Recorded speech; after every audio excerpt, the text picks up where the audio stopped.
Honorable Speaker.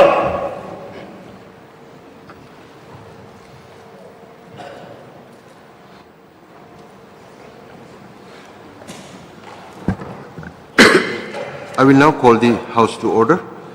The question hour, let us take up the question number 36, raised by Srimati Miani Disira, MLA. Minister in charge to reply, please. Honorable Speaker, sir. Reply to start question 36, sir. A. So the number of J.E. or Japanese encephalitis cases detected is 89 numbers in 2023-24 and 147 numbers in 24-25. The district-wise number of J.E. cases detected in the state of Meghalaya: East Khasi Hills 23-24, 10, West Khasi Hills 5, West Jangte Hills 34, Umroi District 25, West East South Garo Hills 0, Southwest Khasi Hills 5, East Jangte Hills 5, Southwest Garo Hills 2, North Garo Hills 0, East West Khasi Hills 3. In the year April to March 24-25, East Khasi Hills 29, West Khasi Hills 5, West Jangte Hills 49, Umroi District 25, West Garo Hills and East Garo Hills 0, South Garo Hills 1, Southwest Khasi Hills 1, East Jangte Hills 22, Southwest Garo Hills 2, North Garo Hills 0, Eastern West Khasi Hills 10. Sir, B. Steps are taken by the government to fight the disease as per statement placed on the table of the House, sir. You may seek your Thank you, Mr. Speaker, sir. questions. I want to thank the Honourable Minister for the reply. Mr. Speaker, sir, may I know from the Honourable Minister the number of confirmed deaths due to J.E. in the past 2 years? Honorable Speaker, sir, district-wise number of J.E. death cases. April to December 23, nil. J.E. death cases April to December 24, 15. J.E. death cases April to December 25, 3.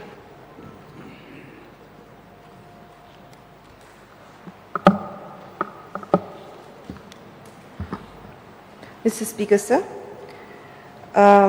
we can see from the reply of the Honourable Minister that the cases has been increasing every year, and the death is also quite a number.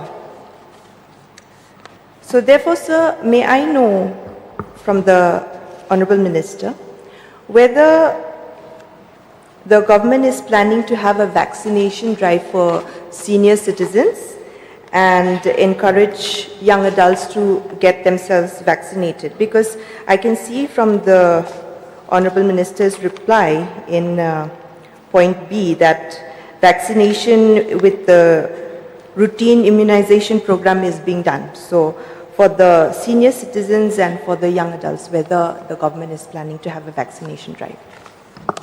Honorable Speaker, sir, this vaccine, sir, was introduced as the Universal Immunization Program by Government of India in 2015. Status of coverage of immunization. In Eastern West Khasi Hills, it's at 79%. East Garo Hills, it's at 80%. East Jaintia Hills, it's at 98%. East Khasi Hills, it's at 71%. North Garo Hills, it's at 84%. Umroi, it's at 82%. South Garo Hills, it's at 92%. Southwest Garo Hills, it's at 93%. Southwest Khasi Hills, it's at 74%. West Garo Hills, it's at 95%. West Jaintia Hills, it's at 90%. West Khasi Hills, it's at 77%. This is inclusive of the first dose as well as the second dose of the vaccine. If you notice, though I have just read it aloud, the percentages where incidences of JE is higher, there has been an extensive, widespread awareness. Hence, you see that percentages of coverage of vaccination is much higher as compared to areas where incidence is nil or not a threat. Mr. Speaker, sir, actually, I wanted to know from the Honourable Minister, vaccination drive for senior citizens and young adults. Sir, the actual JE vaccine is part of the universal immunization program for 9 to 11 months and 16 to 23 months. Now, when we look at the age groups of JE occurrence, we do notice that the largest number is for infants. And because this program was only introduced in 2015, wherever there is high prevalence of mosquito, we recommend for universal coverage.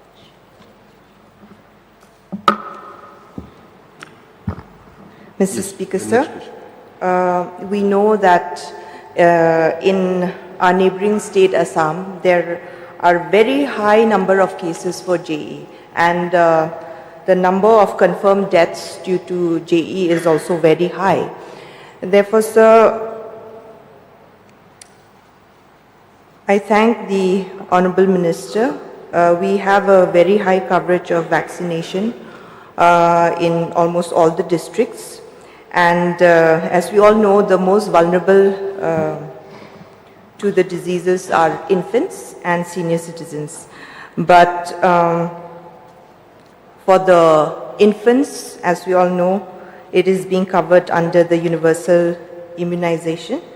However, I'd just like to make a suggestion to the Honourable Minister that within the community, I think the information about this disease is quite low. And when patients having symptoms of JE are reported, because the initial symptom is just fever, and then only later on the hallucinations and the other symptoms tend to show. So within the community, there is lack of awareness. So whether the government is planning to have awareness programs for the citizens. Honourable Speaker, like every virus, community awareness and IEC activities have proven to be very, very successful. And yes, intersectoral meetings between different departments, different districts are already being mobilized, especially in the high vulnerable areas. We are also now, sir, in the process of sensitizing even officials of the veterinary department, because there we have seen that veterinary officials also have to understand and be a part of the entomological surveillance and vector control. There has to be this coordination. Ashas now, sir, are also going to be included in this awareness creation. And in fact, we are scheduling the ASHA program this month or the coming month so that we can involve them, sir. Sir, one of the greatest challenges for the rise in JE obviously is climatic change. So we are on the job, sir, and there is a very targeted intervention by the government of Meghalaya to ensure that even under climate change, we have components of interventions which are going to be effective overall. Your last question. Sir, last question. Mr. Speaker, sir, may I know, not a question really, but a suggestion rather, that if the government can advise the medical fraternity to be on high alert, because this disease is spreading very rapidly, unexpectedly. We can see that in all the districts it's increasing, and in few of the districts we can see the cases are nil, but I'm sure it's not nil. So if the medical fraternity can be on high alert to test this and be on the lookout for the symptoms of this disease. So this is my humble submission. Thank you, sir. Point noted, sir. Thank you. Dr. Mizanur Khaji, please.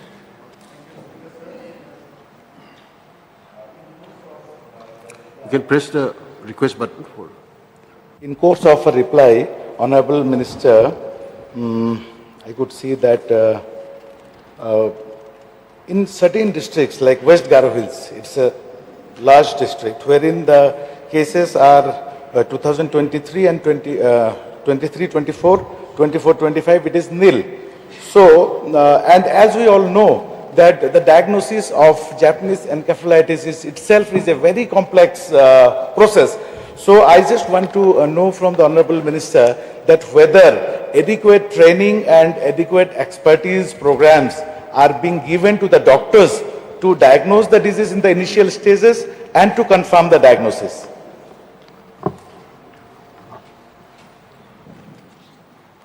Honorable Speaker, sir, this dreaded disease is a disease which is being taken very seriously by the government. In fact, the NVBDCP, which is a Government of India SOP, the initial SOP, the constitution of this surveillance is already on the job. We have what we call the designated sentinel labs. Maybe, sir, department now is reviewing whether or not these designated sentinel labs should also be in every district. We are working on it. And as correctly indicated by the member himself, a doctor, there is a requirement of manpower. Most important in this surveillance is what we need is the microbiologists. And yes, the department is aware. And we are now looking at a possibility, sir, of actually sponsoring candidates in areas where there is lack of manpower so that we can combat and have the necessary interventions to ensure the safety of citizens at large. Mr. Speaker, sir, actually what I intended to say is, yes, laboratory is one aspect, then training of the medical officers who are responsible for the initial diagnosis to pick up the symptoms of the disease. So I think that is very important because the diagnosis of Japanese encephalitis itself is a very complex process. It mimics like many other simple fever, flu like that. So by the time it is diagnosed, if you are late, then the morbidity rate is very high. So are we doing anything to sensitize the medical officers in charge across the hospitals to pick up the cases early so that early diagnosis can be made and preventive as well as curative decisions can be taken early so as to prevent the morbidity? So preventive or prevention is key, as correctly indicated by Honorable Member. And yes, we are now already working hard. I said intersectoral meetings. What is the cause? What are the symptoms? And yes, it is true that training is vital at this point of time. I want to assure the Honorable Member that there is intensive training going on wherever incidence of JE is high. So there is also the other component which needs to be attended to. Activities such as awareness creation, provision of nets, provision of the fogging that is required wherever, especially in the summertime when there is clogging of water, all of that is being done. We are trying our best, don't want to take too much time to highlight some of the technical terminologies, but yes, we are on the job. Last question, sir. As we could see the data provided during 2023 and 24, the overall diagnosed cases were 89, and 24 and 25 it is 147.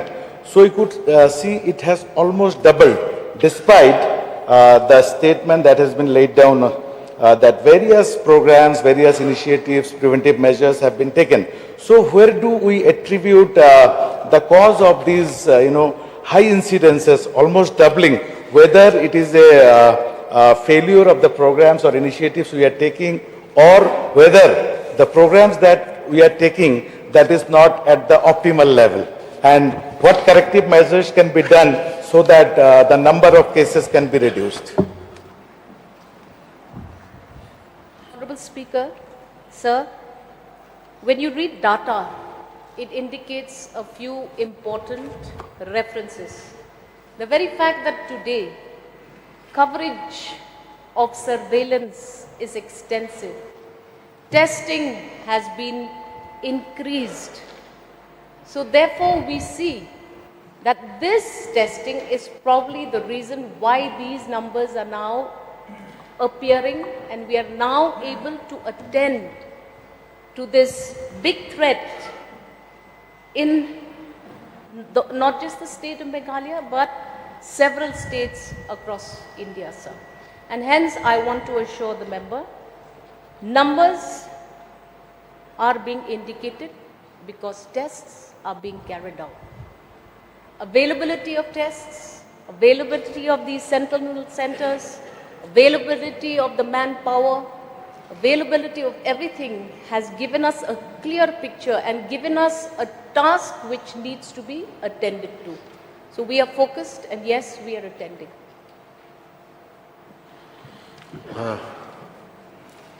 Okay. Want to see? Pardon, please.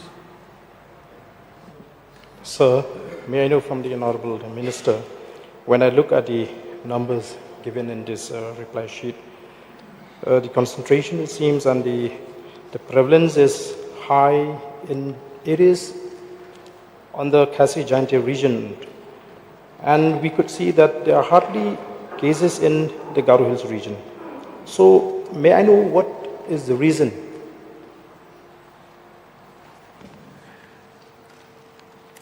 Honorable Speaker, sir, numbers indicated are not biased as per communities. We have no intention to say that one area is more infected and the other area is not infected. The Department of Health is combating this disease. No matter where the occurrence is, whether it's in X place or in Y place, we are attending to it. The causes of this disease are also related to farming, related to other practices, and hence I feel that we look at a disease and we ensure that wherever there are these common practices, lifestyles, proximity of animal housing, proximity of the monsoon season, the increase in temperature, so many factors are there. Let me assure the honorable member, it is not true. Everybody is vulnerable. But if you look at another indicator which I had said, vaccination coverage. Look at vaccination coverage. East Garo Hills, 80%. North Garo Hills, 84%. South Garo Hills, 92%. Southwest Garo Hills, 93%. West Garo Hills, 95%. Look at the coverages in other areas. East Khasi Hills, 71%. You see, Ribhoi, 82%. Vaccination is key to the preventive nature of JE. If you vaccine and you take the vaccination, you protect yourself.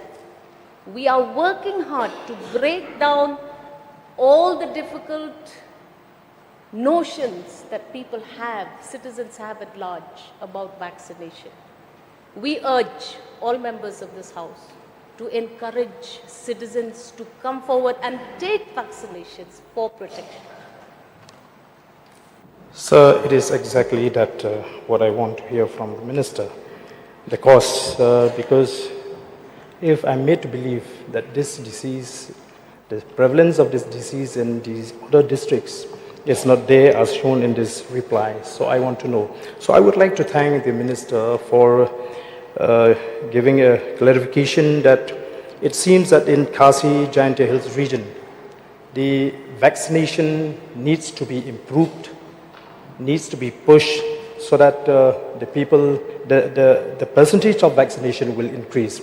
With the increase of the vaccination, I hope that the numbers will be reduced from the numbers that we see today. So am I made to believe, Madam, that whether this disease is not there in West Garo Hills, East Garo Hills, South Garo Hills, as shown in this sheet, in this answer? You may address the chair, please. Okay. Numbers are as indicated in this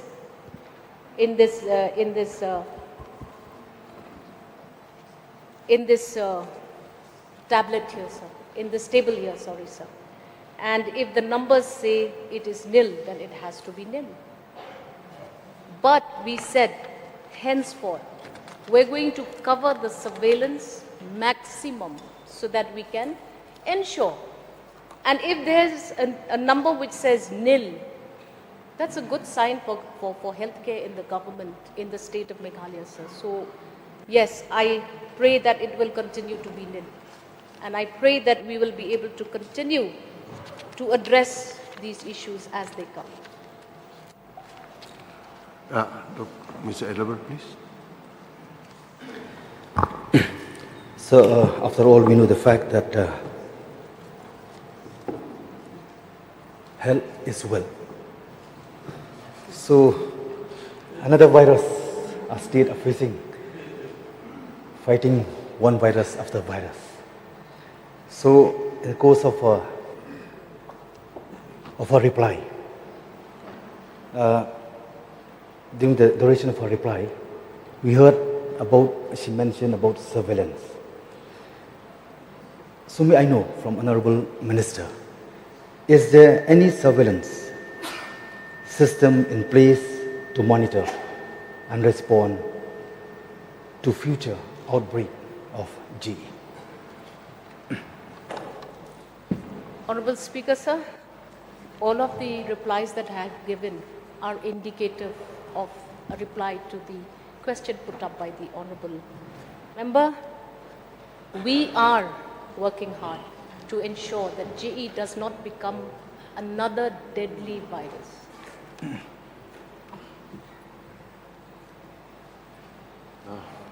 Yes. Bakar Khan, please. Thank you, Mr. Speaker, sir. Just one question.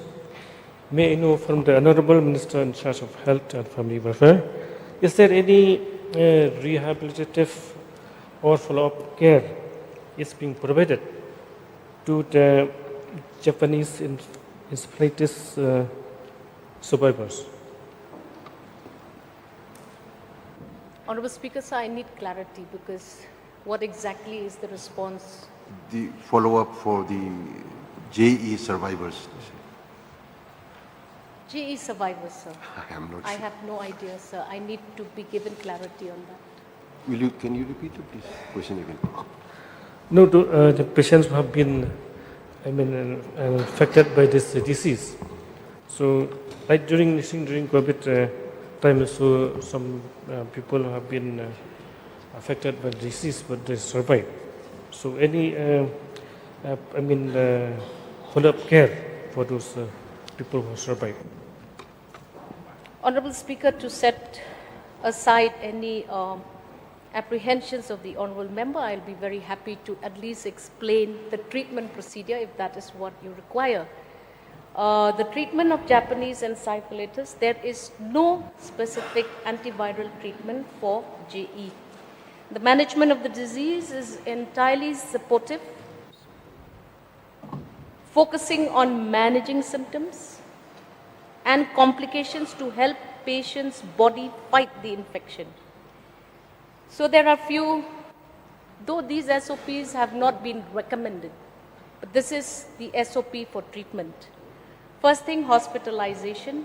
We monitor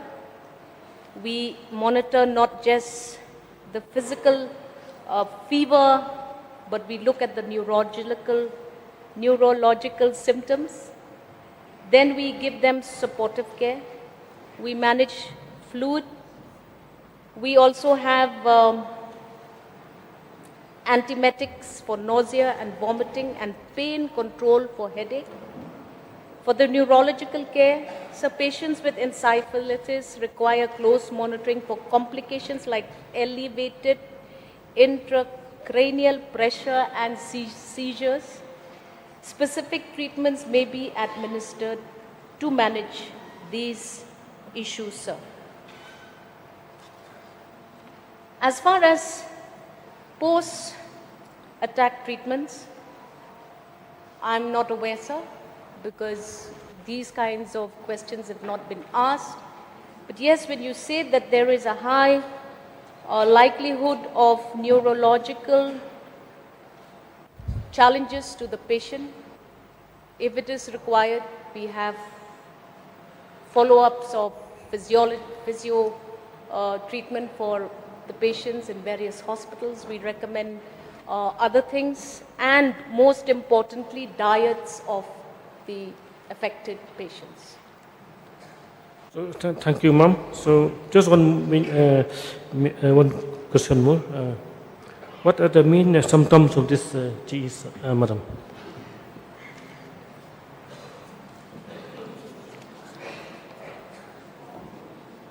Signs and symptoms of J.E.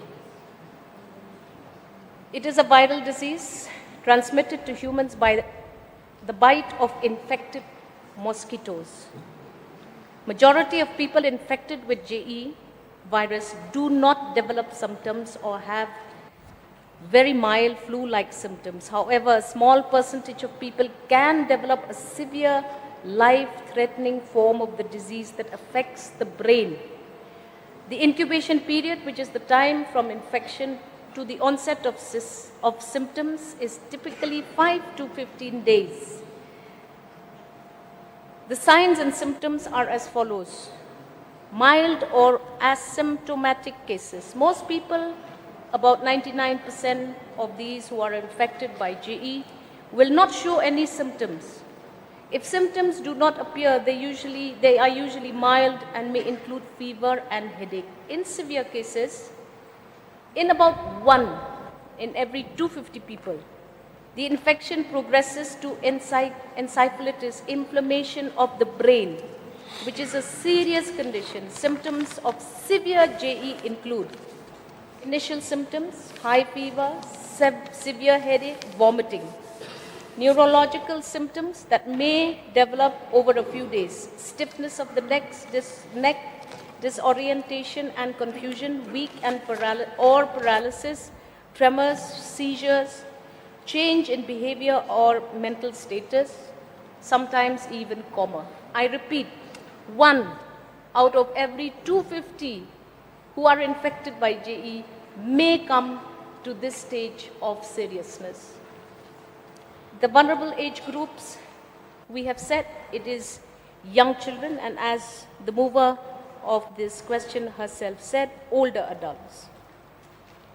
And like I said, the key to this is preventive care, which is vaccination. Okay, we move on to the next question. Question number 37. Minister in charge to reply, please. Mr. Speaker, sir, reply to start question 37. A and B, sir, majority of the areas under Amlarem subdivision and Bakur, Dauki, Darang areas experiences heavy rainfall, thunderstorm and strong winds, leading to snapping of conductors and falling of trees on lines, as most of the line passes through plantation areas like betel nut leaves, banana, bamboo, etc. In addition, planned shutdowns are also taken on the need basis to facilitate undergoing system improvement works under RDSS, loss reduction works, etc. C, yes sir. D, sir, 16 numbers. E, yes sir. You may ask your question. Umroi, please. Sir, in urban areas, we are longing to have the candlelit dinner. But in my constituency, sir, every evening we used to have a candlelit dinner. So this is the problem in the border area, where frequent power cut is there. May I know from the minister that what are the measures is taken to help reduce this power cut in that area? Mr. Speaker, sir, I am totally agreed with honorable member from Amlarem. I have captured the data also, and from the month of April 2025, the number of interruptions is quite high. One of the reasons is because of the connectivity given at Land Port Authority from Soka substation to Tamabil. That was under construction and it is completed by July. I do hope that with this, the problems will be minimized. Moreover, a lot of steps has been taken to rectify, not only in Amlarem, but other areas also, sir. But this is regarding Amlarem. We have taken RDSS loss reduction, where we are taking up work almost on 12 localities that villages and all these things that it includes around 61 localities. So this loss reduction work will be having ST line construction, then ST line reconducting, LT to ST line conversion, LT line reconducting with AB cables, then DT and installation. There will be around 3163 kVA distribution transformer and 2500 kVA transformer. One of the another reason was there. That's there are 3 substations in that region. Out of these 3 substations, only 1 substation at Shoka was having control room. Other 2 substations were not having control room. Due to that, whenever these were unmanned and control through dropout fuse method, so whenever there is any problem there, it goes back and ultimately the 132 by 33 kV substation at Mustam is also disrupted. So we are taking care of to see that Amlaran station is having a switch yard, and we are working on that. By December, I think the work will be completed. Later, we'll be taking on the Sindai substation also. We have already proposed for system upgradation. With that, I think that problem also will be mitigated, sir. Then There are many bare conductors which passing through the forest area, then Arakanat areas and all these things, especially 33 kV and 11 kV lines. And we are covering this one with medium voltage covered conductors. That also mitigate the problem there. There is also shortfall of manpower. That is also we are looking after. And we do hope that very soon we'll be putting around 7 linemen that is required in these areas. So after taking up all these issues, the power problem, distribution problem in Amlaram area, so also other areas will be minimized, sir. Mr. Speaker, sir, thank you to the Honorable Minister for attending to the need of the people, because really this lineman and all is needed, because only 16 to cover 92 village and more than 10,000 consumer, it is a very big. And since he has replied that Amlarem substation will be operationalized, because not just control room, because that control room, sir, it was sanctioned way back in 2017, but till date it has not operationalized since. And one more thing, sir, which I want to ask is that, sir, when will be the control room for the Sendai substation will be sanctioned? Sir, there is a proposal for RDSS system strengthening. We have already proposed in that, sir. We hope that it will be sanctioned very soon. Thank you, sir, for the positive step of taken by the Power Department to mitigate the suffering of the people, because that area is a tourist area where so many tourists are flocking there. So electricity is the main concern. Moreover, the concern of the people is that we have Electoral for micro hydro project is also functioning there, and Leshka also. They told why in our area, in spite of producing so many megawatt of electricity, still we are facing that. But since the positive step taken by the department, I'm happy with that. So let's hope that this shortfall will be taken care of in the future. So thank you. Thank you, sir. Dr. Mizanur Khaji, please. Actually, I am also facing similar problems raised by Ba Lakman Rumbai. I am the first neighbor of Honorable Power Minister, and being neighbor, we were expecting that power situation in Rajabala would be great. But, sir, the issue is we have been facing tremendous difficulties. So many power cuts, scheduled, unscheduled both. And the worst part is we don't have a proper grievance redressal center. We don't know whom to contact. Officers are there, office bearers are not there.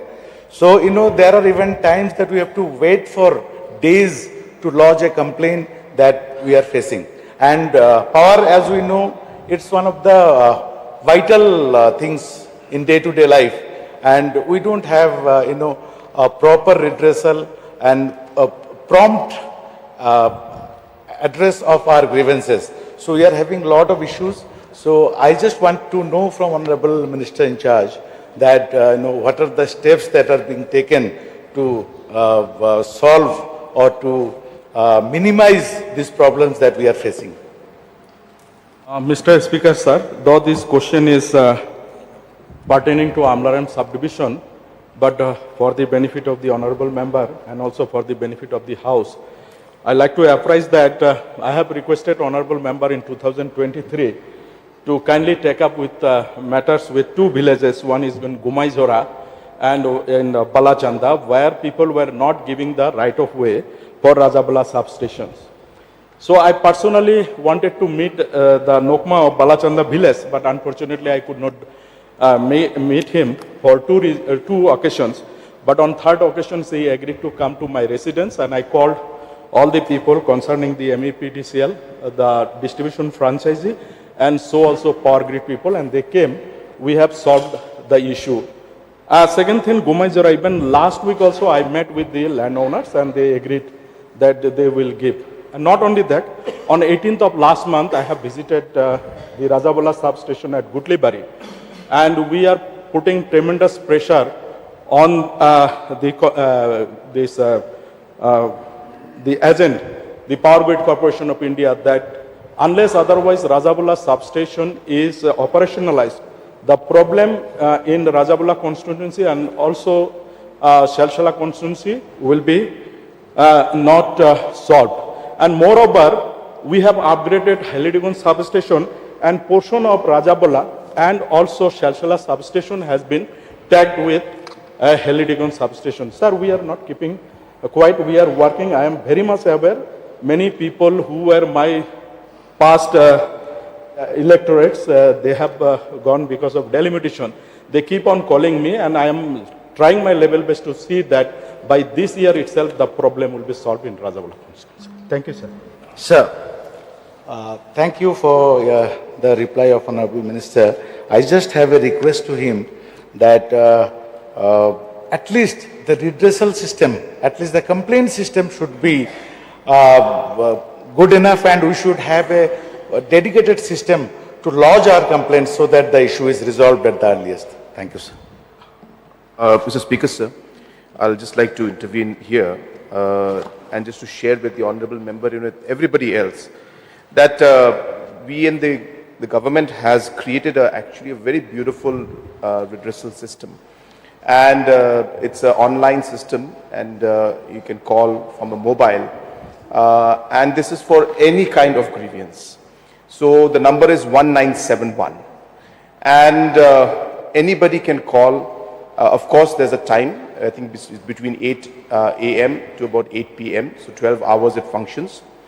And you can call, and the way the system works is that once the information is received, and the languages are, of course, in regional language, and of course in English and Hindi also, and in all our local language. And after you can speak to the agent and inform the agent about the problem that you're facing.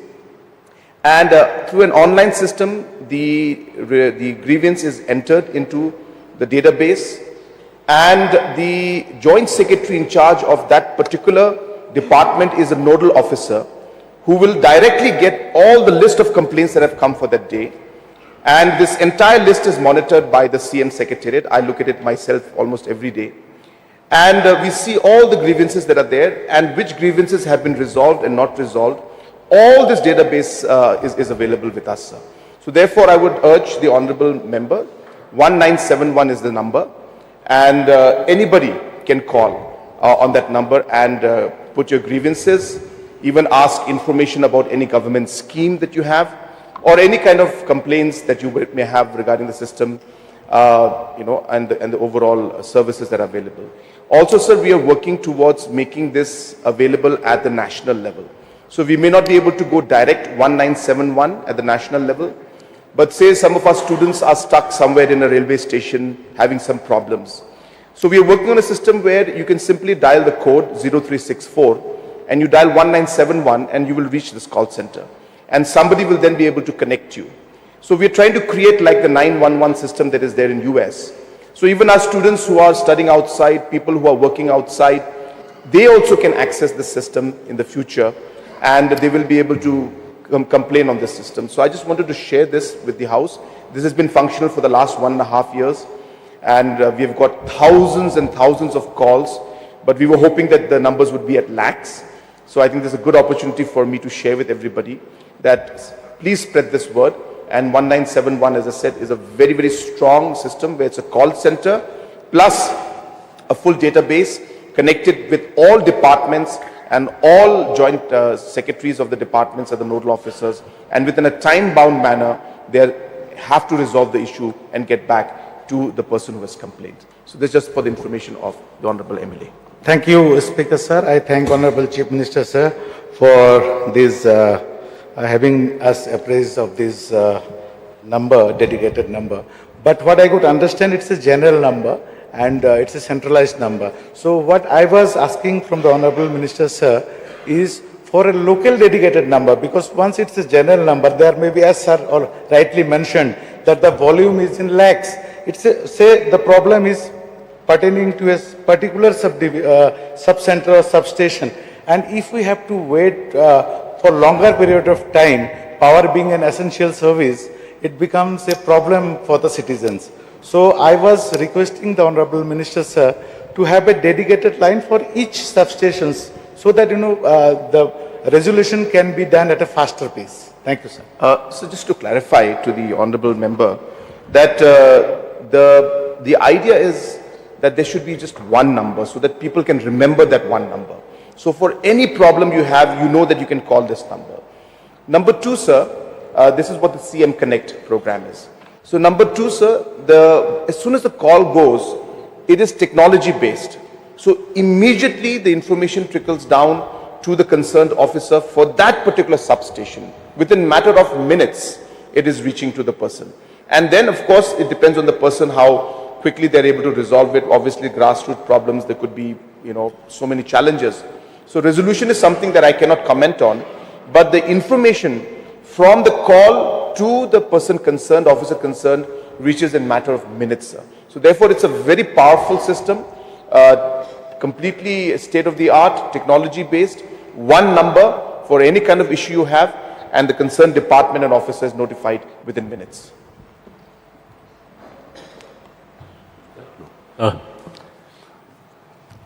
Yes, Bamachi, please. Mr. Speaker, sir, just joining Lakman Rimbui, another MLA from Umroi regarding power cuts. In the course of reply by the Honourable Minister, he was saying that 7 new line staff will be given to Umroi subdivision. But this issue is prevalent in all over the state, sir. It takes a long time for restoration of power supply when there is any power cut. May I suggest the Honourable Minister to employ more line staff so that the duration of power cut is also reduced. And that also will give employment to most of our youth who has passed different courses in electrical so that they can join the workforce of MECL as a whole. This is my request to the Honourable Minister so that the people that suffer for a long time to get back their power supply. Thank you, sir. Mr. Speaker, sir, the suggestion is well taken, sir. Now we move on to next question, question number 38. Minister in charge to reply, please. Mr. Speaker, sir, reply to star question 38. Sir, they were all physical achievements of the projects being implemented under the Smart City missions at the end of July 2025 is 77.81%, and the detailed physical achievements of each project is as per statement placed on the table of the House. Remember? Arden? Sir, we know that Smart Cities is the mission launched by the Government of India 2015, sir, with an aim to enhance and improve the quality of life for the citizens through better healthcare, education, public services, safety and security of the citizens, environment, so on and so forth.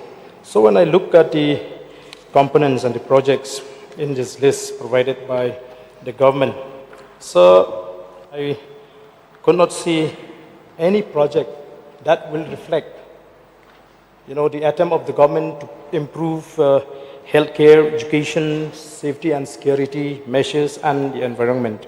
Whereas the concentration of the government seems to be on the commercial complex. So therefore, sir, may I know the priorities that are prescribed under this commission, sir? Mr. Speaker, sir, yes, it is a fact that in the first phase, maybe this project laid down is exactly, there is no hell and all this. So I would like to inform to you, Mr. Speaker, sir, in the phase 2, when the Smart City 2.0 started, so we are priority on this. We are trying to post this important project like what he exactly mentioned. Yes, even all these other projects is important, but yes, we already discussed in the department in the next phase of smart city projects. So we are propose all this in like health sector, water sector, all this important sector. We are already discussing in the department presently.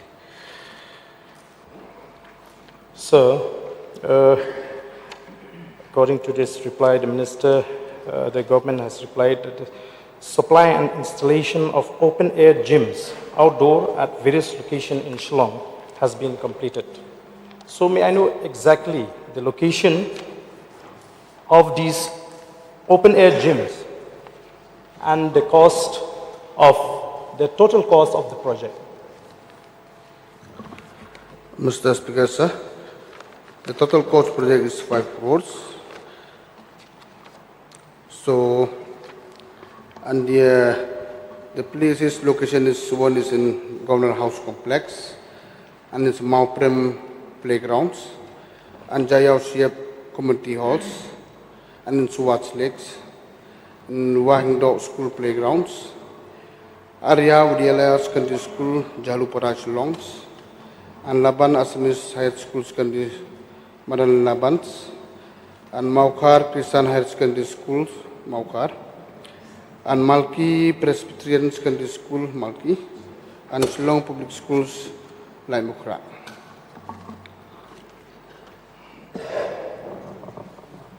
Next question, please. Sir, may I request the Honorable Minister to repeat the reply as far as the one open gym at Jayao, where exactly? Jayao Siap Community Halls. So, I think the Minister is contradicting because in this reply, the answer is supply and installation of open-air gyms, outdoor. So how is it that this outdoor will come under the Jayao indoor stadium? Mr. Speaker, sir, because this is the place, so actually it's not mentioned whether outside or inside, but it's the place is in Jayao, so I will examine this matter. If it is not, but exactly it's the outdoor gym. But as per location mentioned here, it's Jayao Siap Community Halls. Maybe outside compound, I'm not very sure with this. I'll try to find it out. Okay, thank you. So, another question. With reply to the progress and status of smart city projects, serial number 7, in connection with the construction of commercial complex at Polo. So the fiscal progress has been shown 100% completion. So, and the minister, I have put a question on this issue also, replied that till today it has not been operationalized. So may I know when this complex will be operationalized and the total number of stalls in this complex? Mr. Speaker, yes, recently Honorable Minister of Finance has inaugurated, but now it is in the process of operationalize, and the total number of shops as per proposed in the DPR is 109, Mr. Speaker, sir.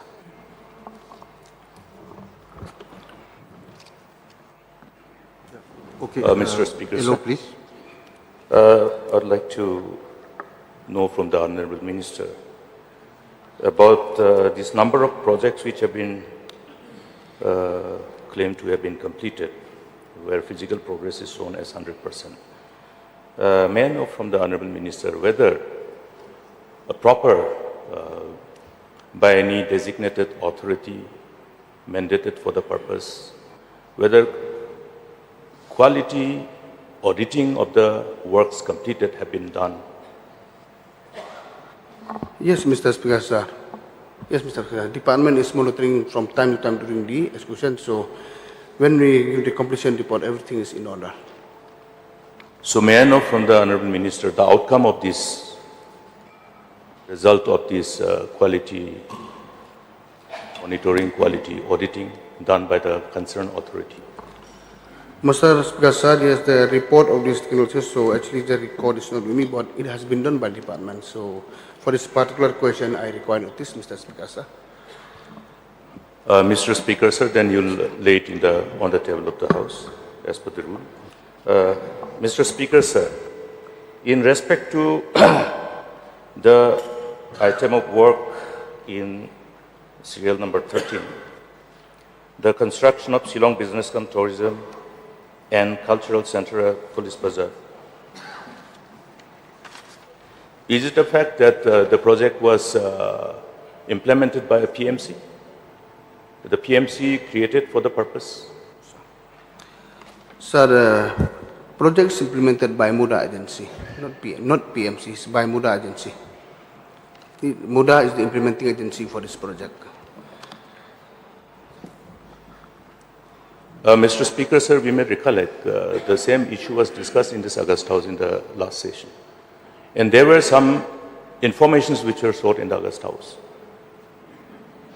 In course of the reply, Minister has been asked on certain areas of concern and informations related thereof. But he has sought for time. But as per the rule, the same information has to be furnished to the honorable member within 30 days. If not, then extended for another 30 days. I have not received these replies, Mr. Speaker, sir. Mr. Speaker, sir, so point is noted, so I will do the needful, Mr. Speaker, sir. Mr. Speaker, sir, in regard to this implementation of these projects under the smart city projects,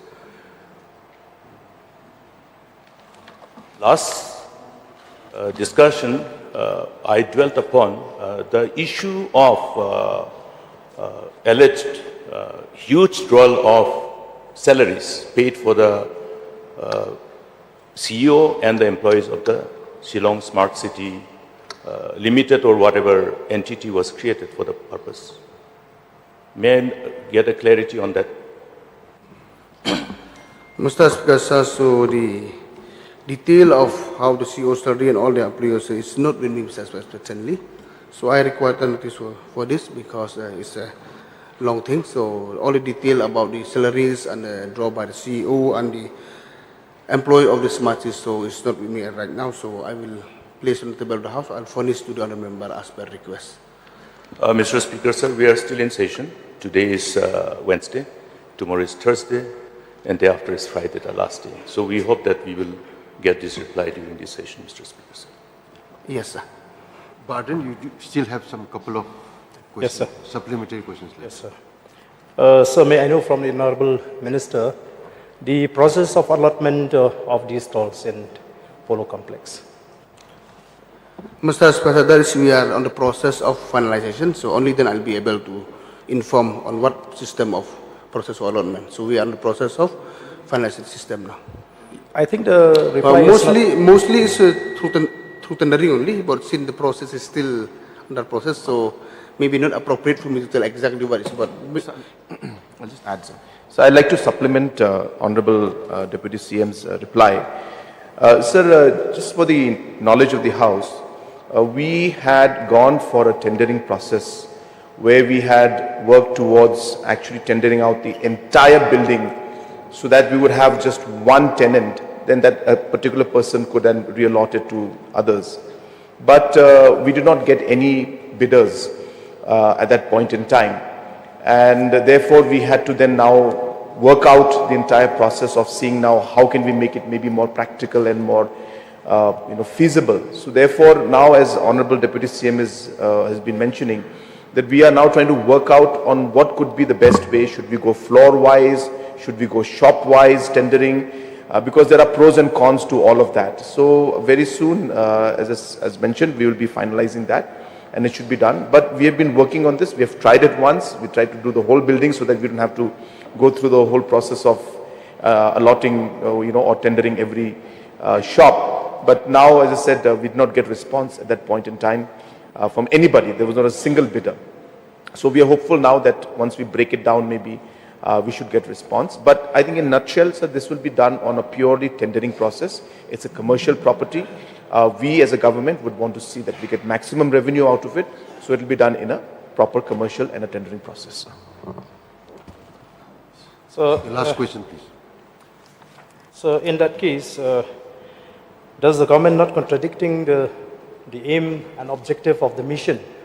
When the aim and objective of the mission is to address the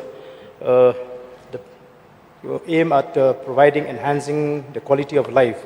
So that complex would have been a blessing to many unemployed youths.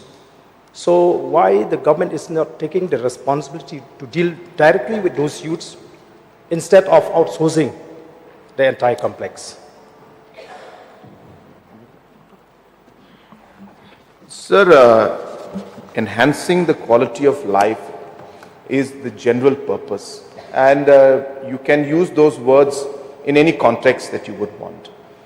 But in the larger context of things, a smart city is supposed to improve the overall facilities by the use of better technology, by the use of having better infrastructure, and that is what the context of improving the overall life is indicating towards.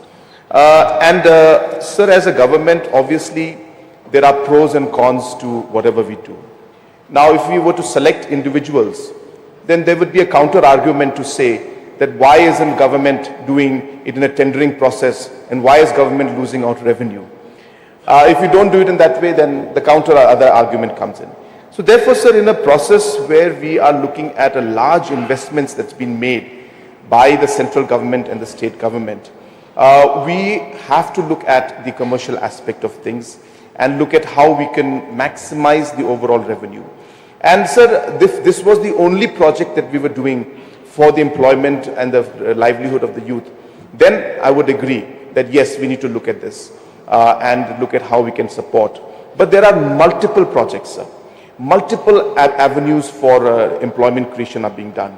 But this project being a project which is commercial in nature, a project which has been funded by the central government and state government, we are also bound to look at the commercial aspects of things and see how we can generate maximum revenue out of this. And hopefully, sir, when we get revenue out of this, that revenue then can be further invested in other forms of livelihood, sir. So there will always be pros and cons. There will always be plus and minus. We could always argue it from one point of or the other point of view.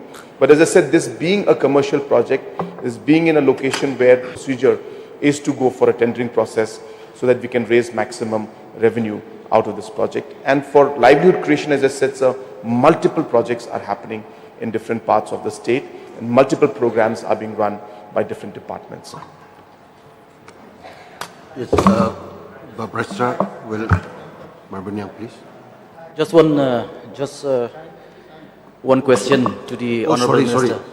Sorry. Question hour is over. I'm very sorry. Now we come to the item number 2. Sri Saklir Waziri, Minister in charge, Labour, Employment and Skill Development, to beg leave to introduce the Meghalaya Shops and Establishment Amendment Bill 2025. Minister in charge, please. Honourable Speaker, sir, I beg leave to introduce the Meghalaya Shops and Establishment Amendment Bill 2025.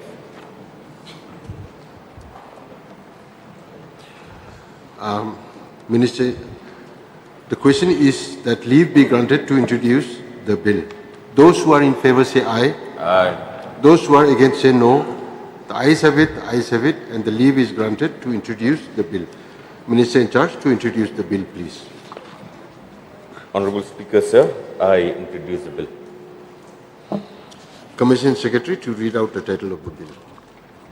The Meghalaya Shops and Establishment Amendment Bill 2025 is introduced in the House. Now we come to item number 3.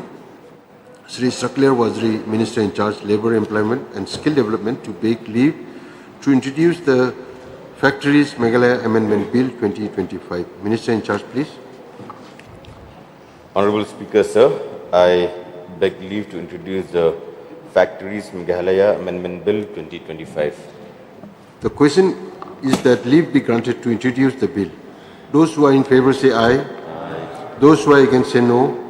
The ayes have it, and the leave is granted to introduce the bill. Minister in charge to introduce the bill, please.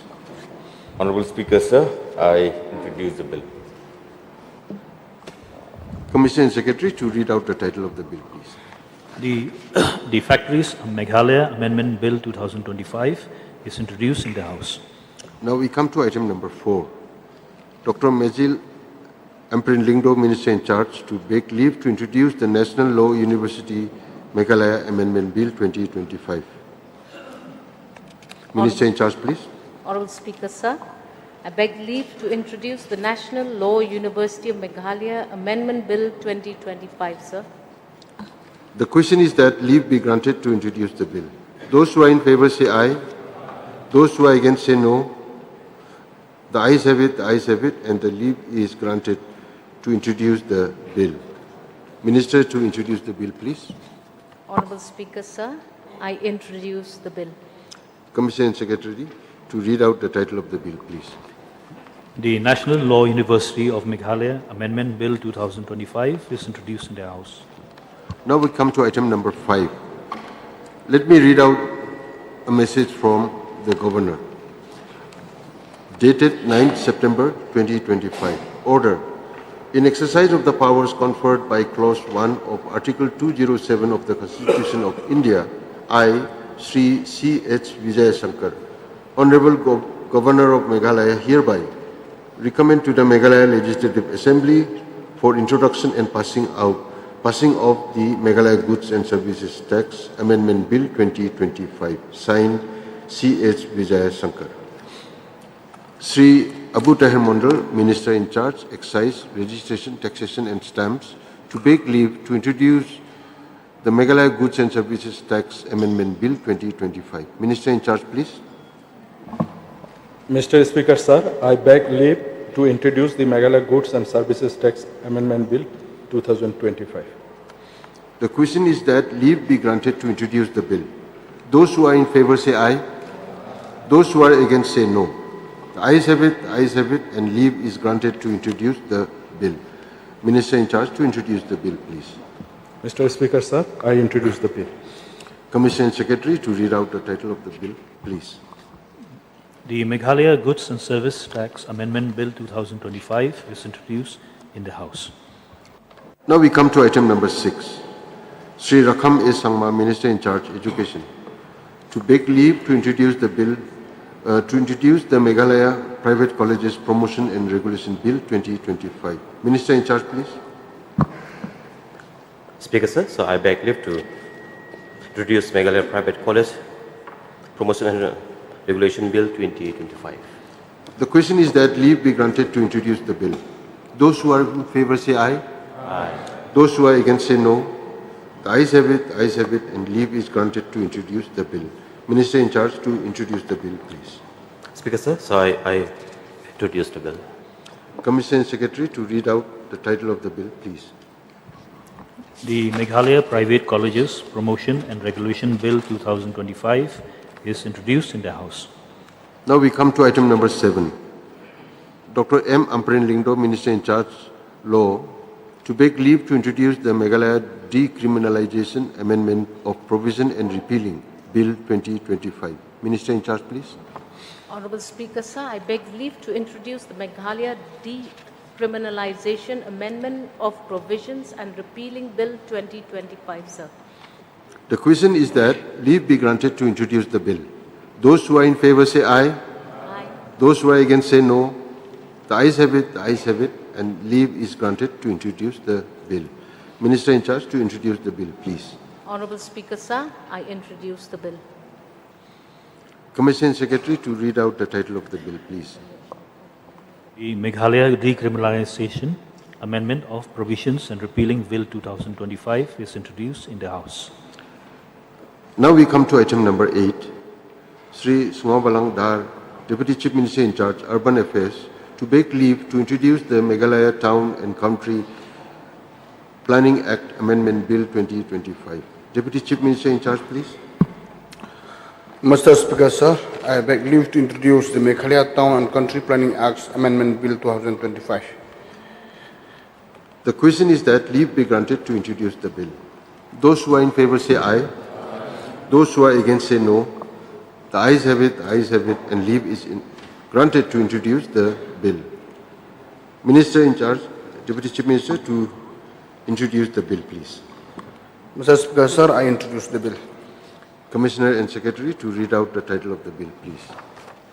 The Meghalaya Town and Country Planning Act the Meghalaya Town and Country Planning Act Amendment Bill 2025 is introduced in the House. Now we come to item number 9, voting on supplementary demands for grants. Now we will take up grant number 1. Sri Preston Kingsong, Deputy Chief Minister in charge, to move, please. Mr. Speaker, sir, I beg to move that on the recommendation of the Governor, sir, I beg to move that an additional amount of rupees 31 crores 29 lakhs 83,345 be granted to Minister in charge to defray certain charges which will come in the course of payment during the year ending 31st March 2026 for the administration of the heads 2011 Parliament/State/Union Territory legislatures, 2058 stationery and printing, 4058 capital outlay on stationery and printing, 4216 capital outlay on housing. Motion moved. Since there is no cut motion against this grant, let me put the question before the House. The question is that grant number 1 be passed. Those who are in favor say aye. Aye. Those who are against say no. The ayes have it, the ayes have it, the motion is carried and grant number 1 is passed. Now we will take up grant number 2. Dr. M. Amprin Lingdo, Minister in charge, to move, please. Honorable Speaker, sir, on the recommendation of the Governor, I beg, sir, to move that an additional amount of 4 crores 22 lakhs 71,560 be granted to the Minister in charge to defray certain charges which will come in the course of payment during the year ending the 31st March 2026 for the administration of the heads 2014 Administration of Justice, 2059 Capital Outlay on Public Works, 4216 Capital Outlay on Housing, sir. Motion moved. Now there is one cut motion against this grant tabled by Srimati Miani Disira, MLA, and Sri Rupa Marak, MLA. Any one of you may kindly move. Please. Sir, I beg to move that the total provision of rupees 422,71560 supplementary demand number 2, head 2014, Administration of Justice, of list of supplementary demands be reduced by rupees 100, that is the amount of the whole supplementary demand of rupees 422,71560, do stand reduced by rupees 100. Motion moved. Now you may initiate discussion. Mr. Speaker, sir, I want to be very specific on my submission on this cut motion. Now, as the explanatory note suggests, that the supplementary demand is required for the expenditure to pay the fees of the lawyers. Therefore, I would like to know from the Honourable Minister the details of the expenditure, as in the names and the cases for which the fees has been charged respectively and in which courts. Now I have with me an office memorandum dated 20th February 2019, number LRB 13/2002/PT/170, which fixes a rate for the government advocates appearing in high courts. A. Appearance fees per case, either adjourned or heard, for senior government advocate or additional senior government advocate. Government advocate, additional government advocate, and panel government advocates, limiting to 3 number of cases per day. The rate of fees is fixed at rupees 1,600. And B, for drafting fees per case for senior government advocate, additional senior government advocate or government advocate, or additional government advocate and panel government advocates. Number 1, for substantive petitions, rupees 2,500. Number 2, for miscellaneous application, replies, written submissions, etc., is rupees 1,500. Now this is for the appearance in the High Court.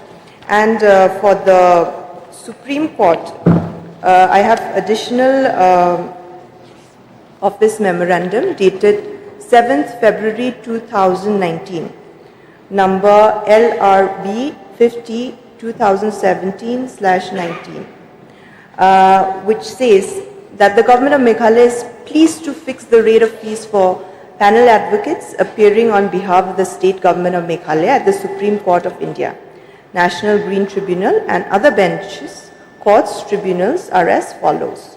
Number 1, for appearance and argument fees at Supreme Court, the proposed rate fixed is rupees 7,000 plus 10% clerkage per case. Number 2, appearance fees at National Green Tribunal, other benches, courts, tribunals, rupees 7,000 plus 10% clerkage per case. Number 3, conference and briefing, rupees 14,000 per case. Number 4, written opinion, filing, counter affidavit, drafting application on behalf of different departments in the state government, drafting reply and comprehensive affidavit, rupees 5,000 per case. Number 5, appearance in various courts in the state, rupees 8,000 per case.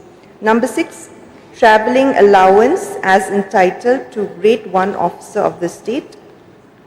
Now the proposed rate, it says, shall be entitled to perform the journey by air both for inward and outward. Now these are the rates which are very specifically fixed for the High Court and the Supreme Court. However, for the district courts, I don't know whether the rates have been fixed in such a specific manner. So I would like that clarification. And also, we know and we are aware that there are so many cases in the district courts, and sometimes lawyers from outside are also brought forth to appear. So we would like to know if the lawyers are being brought from outside the state. And also we would like to know whether the lawyers from the state itself are given more preference by the government to appear in the high courts as well. Now number 2, this is number 1. Number 2 is that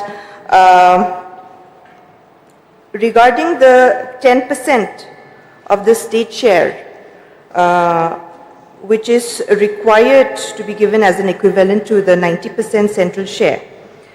We would like to know the details of the schemes, which are the schemes for which this has to be dispersed, the 10%.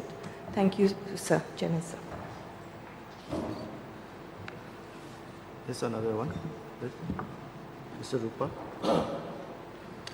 I would like to support the partnership moved by Honorable Member from Ampati, Srimati Miyani Deshira.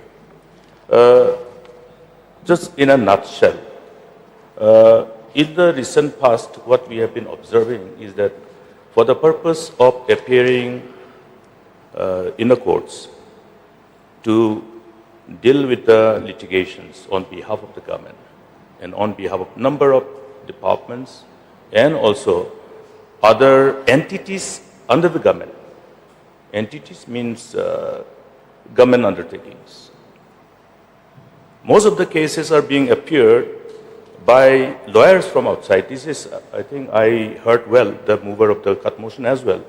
And so I would also like to stress on this particular issue because in the past we have given abundance of opportunity for our own lawyers. And it is precisely for this purpose that we have also tried and persuaded Government of India to have our own High Court. Now, look at the kind of costs which are avoidable. Bringing lawyers from outside, paying for the whole travel expenditure and also accommodation. And I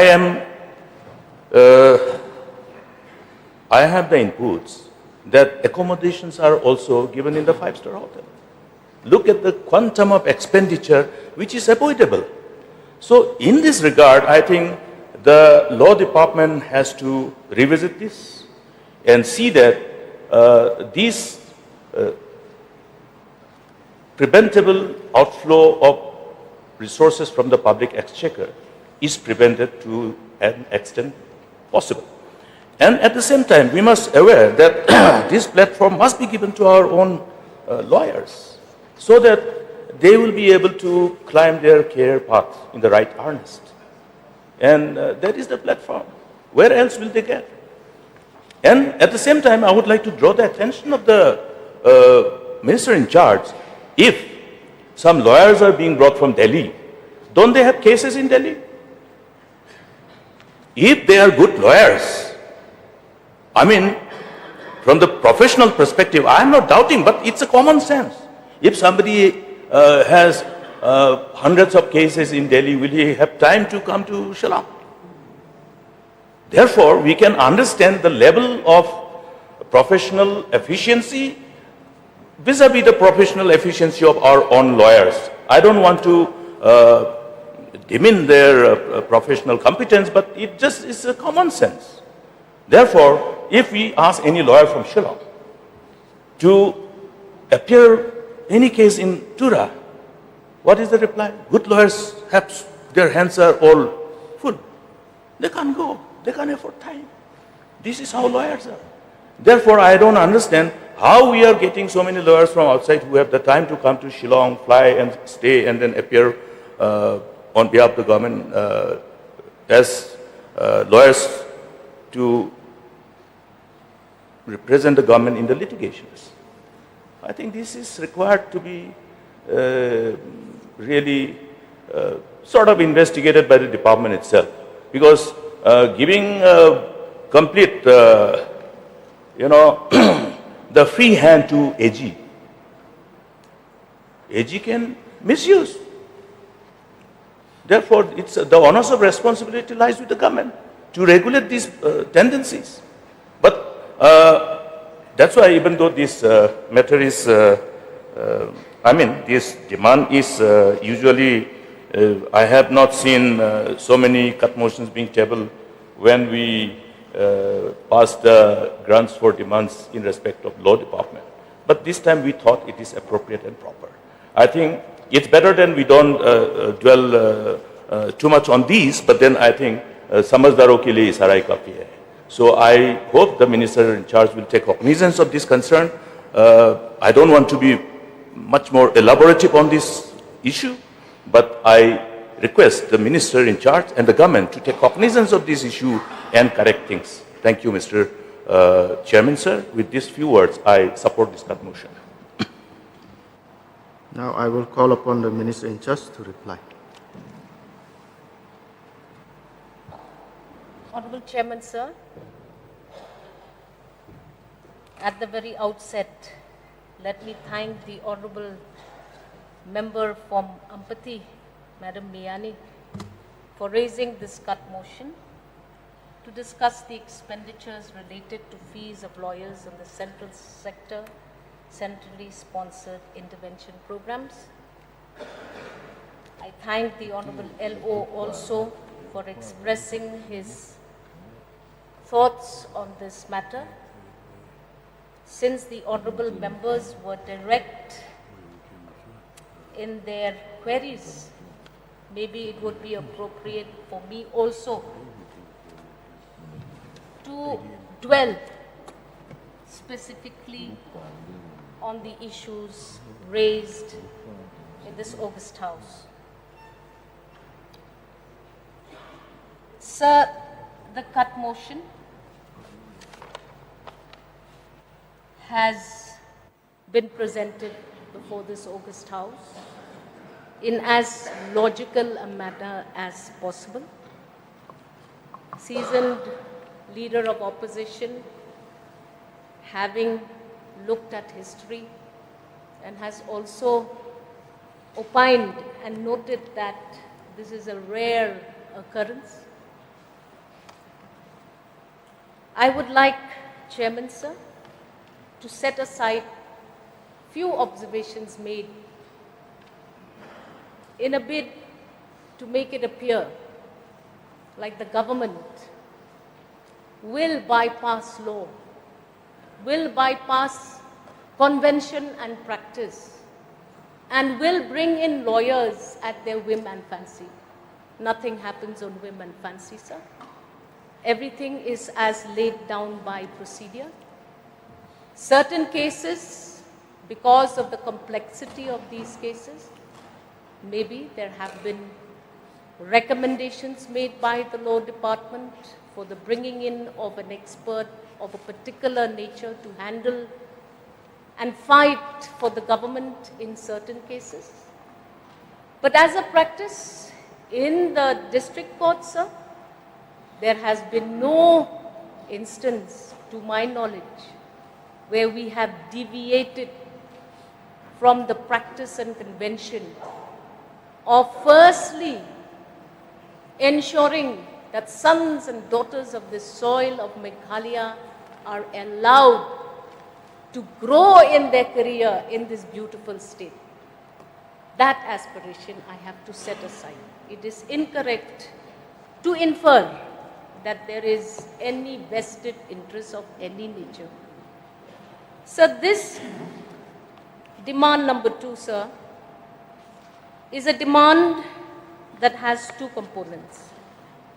One component refers to the centrally sponsored schemes in regards to projects of district courts, which include construction of district courts and subdivisional court buildings at different places, as well as scheme for getting the establishment of different statutory special courts. Sir, the department is also entrusted with the administration of public prosecutors, including additional public prosecutors, assistant public prosecutors in the matter of grant of retainership fee to standing counsels, both civil and criminal, as well as paying remuneration of additional PPs and reviewing their fee structure from time to time.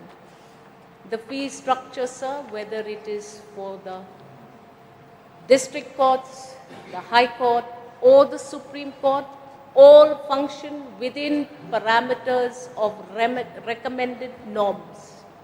Nothing, no indication whatsoever should be there that is indicative of the fact that we have gone out of convention. So the businesses under the law department of the state of Meghalaya include several components. I understand that questions were specific, but to reply to the questions, we need to also clarify what are these areas where funding is required. Number one, the administration of justice itself, the appeals against acquittals, law reforms, advice on legal matters, appointment of judicial officers, criminal and civil laws and its procedure, law officers, supervision of government litigation, drafting of bills and statutory rules and orders, appointment of public prosecutors, additional public prosecutors, government pleaders, assistant government pleaders, and the engagement of government counsels in Supreme Court and High Court. So this demand was specifically to ensure that pending bills of all of the legal fraternity in the discharge of these 11 duties is put up to date. We have pending bills as old as 1718, as old as 20, 21, 22, and all of these payments are as per procedure and conduct of business. Nothing out of the recommended norm. We have district courts in Kliriat, Mairang, Nongstoin, Amlarem, Sora, Ampati, Maukerwat, Dadengre, Nongpo, Resubelpara, Shillong, Jowai, William Nagar. Sir, the grand total of these TEs amounts to 40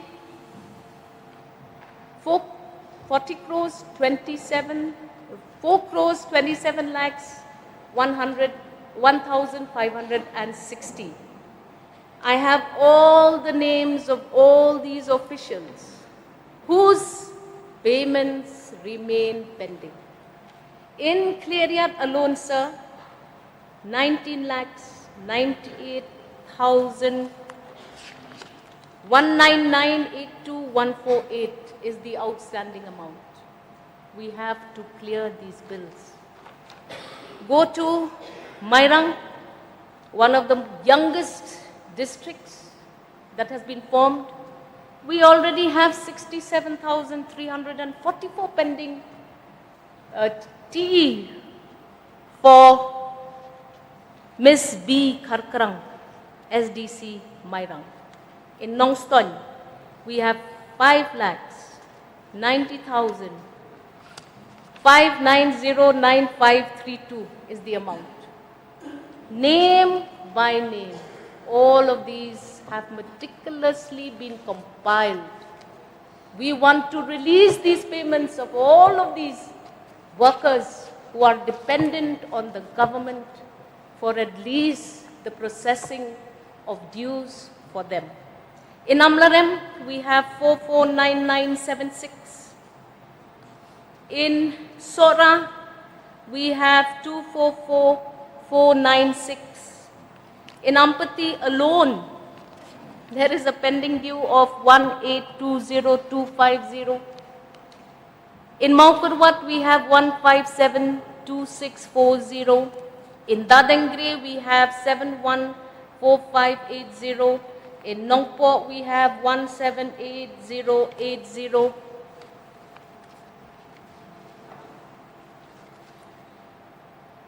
In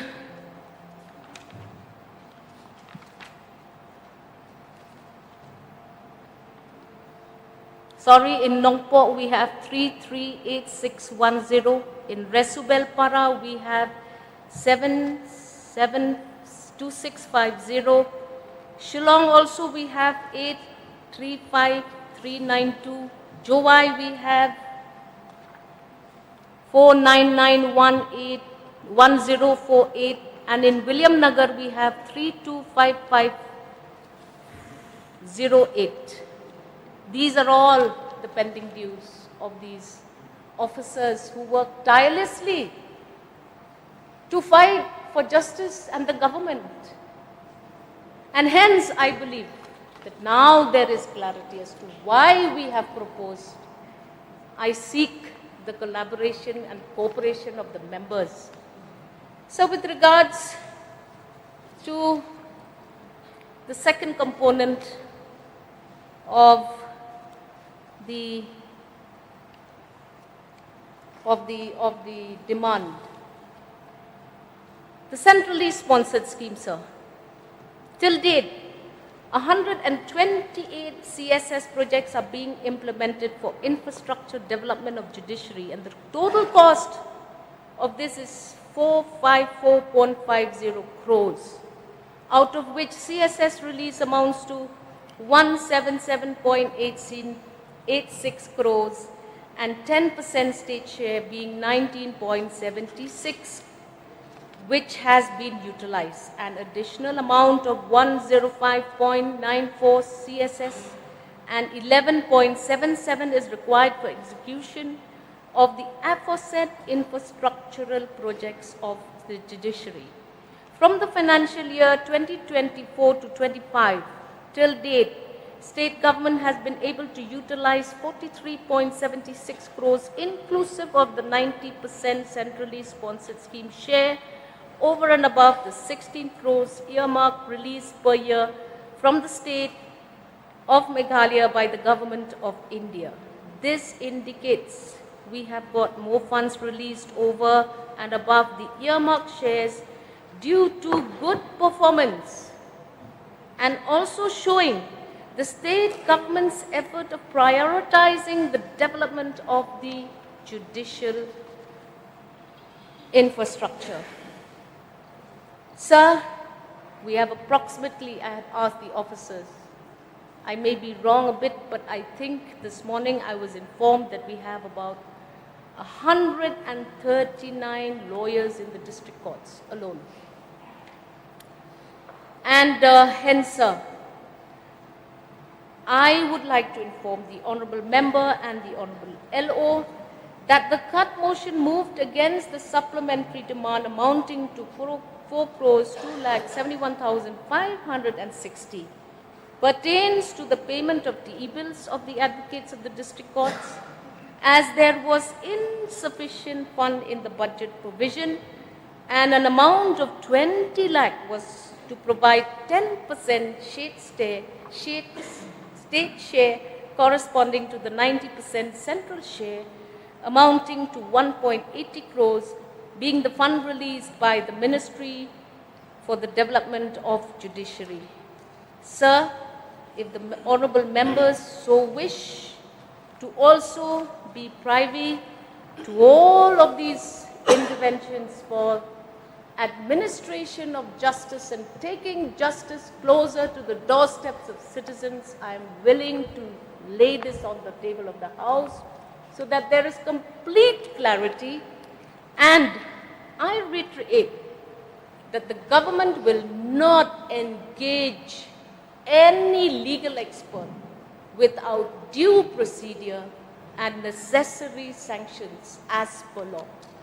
I hope I have made my stand clear. I understand, sir, that there is always doubt when we bring an efficient AG to the state of Meghalaya. Sir, I must place on record our gratitude to the AG for the commendable efforts put by him and his team to ensure that the government of Meghalaya is protected to the hilt in any matter that is brought to the Honorable Supreme Court as well. I reiterate, we will handhold sons and daughters of Meghalaya in our efforts. And while we do not have the necessary quality of expertise, and while we are giving an opportunity to our citizens to better themselves and understand the legal dimensions of our judiciary system, we will have to depend on experts on especially very specific cases. With these few submissions, I beg the mover of the motion to kindly withdraw the cut motion proposed so that we may go about in the business of the administration of justice for all. Thank you, Chairman, sir. Thank you. May I know the mind of the mover as to whether they will withdraw the cut motion? Before the mover of the cut motion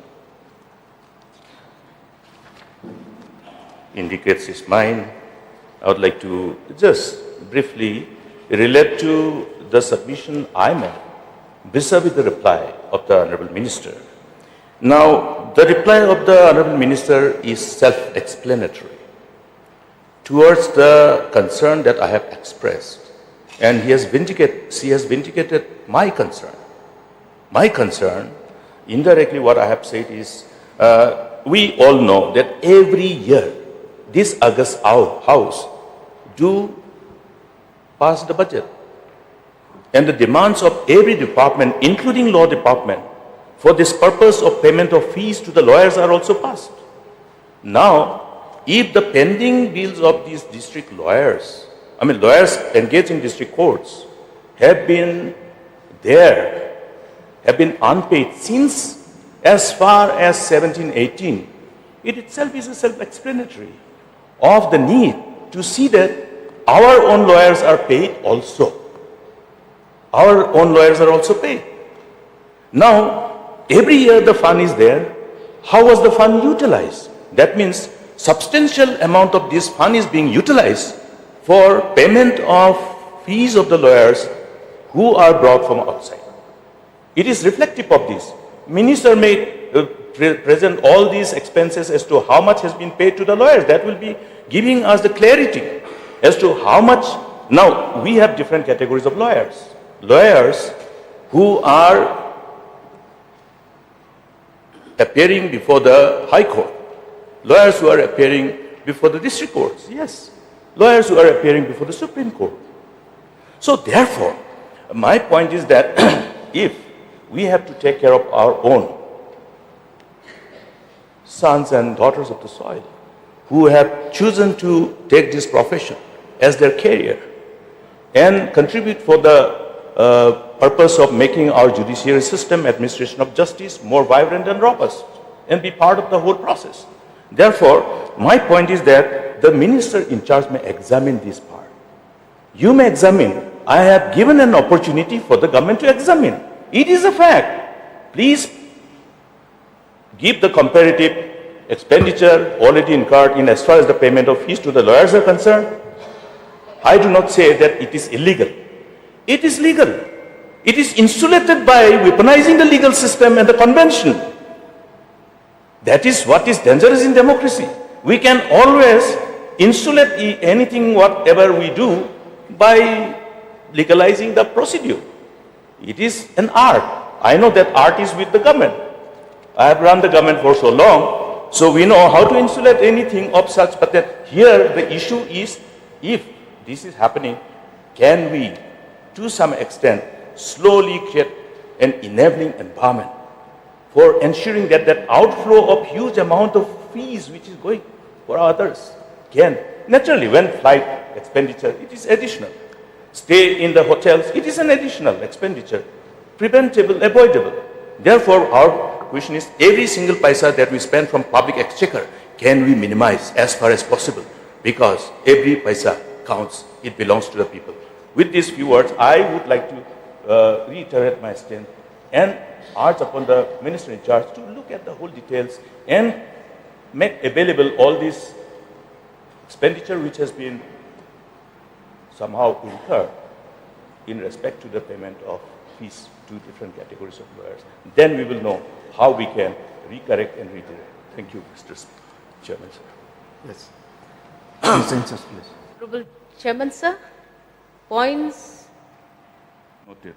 brought forward by the Honorable LO are being noted, obviously, but my point here is I reiterate, we cannot induce this doubt in this august house that we are spending unnecessarily. Yes, agreed, we will review, we will look at what else do we need. We now probably have to focus on training programs, we have to focus on various interventions which will build our own legal fraternity.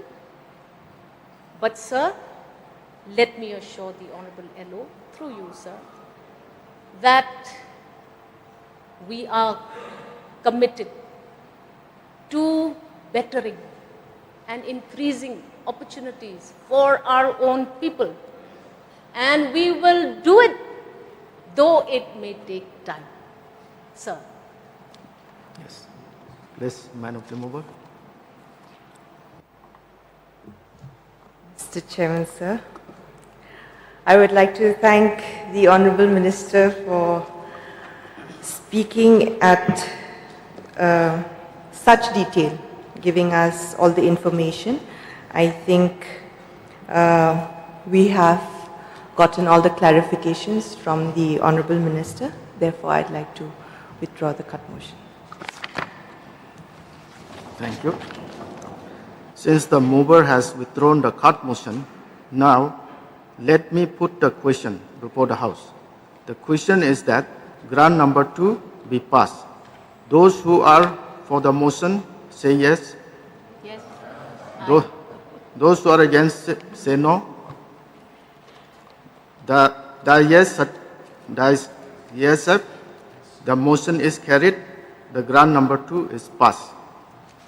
Now we will take up grant number 3. Sri Conrad K. Sangma, Chief Minister in charge, to move, please. Mr. Chairman, sir, on the recommendation of the Governor, I beg, sir, to move that an additional amount of 13 crores 19 lakhs 31,000 be granted to the Minister in charge to defray certain charges which will come in the course of payment during the year ending the 31st of March 2026 for the administration of the heads 2015 elections. Motion moved. Now there is one cut motion against this grant, tabled by Srimati Miyami Dishira MLA and Sri Mijamur R. Kaji MLA. Anyone of you, please. Sir, I beg to move that the total provision of rupees 13 crore 19 lakhs 31,000 supplementary demand number 3 head 2015 elections at page 5 of list of supplementary demands be reduced by rupees 100, that is the amount of the whole supplementary demand of rupees 13 crore 19 lakhs 31,000 do stand reduced by rupees 100. Motion moved. Now you may initiate the discussion. Mr. Chairman, sir. The objective of bringing this cut motion for the supplementary demand is, we have seen in the media, we have seen in the parliament in the monsoon session how it has rocked the parliamentary sessions as well. Therefore, sir, I am bringing this cut motion to bring to the notice of the House so that we get an assurance from the government that necessary requirements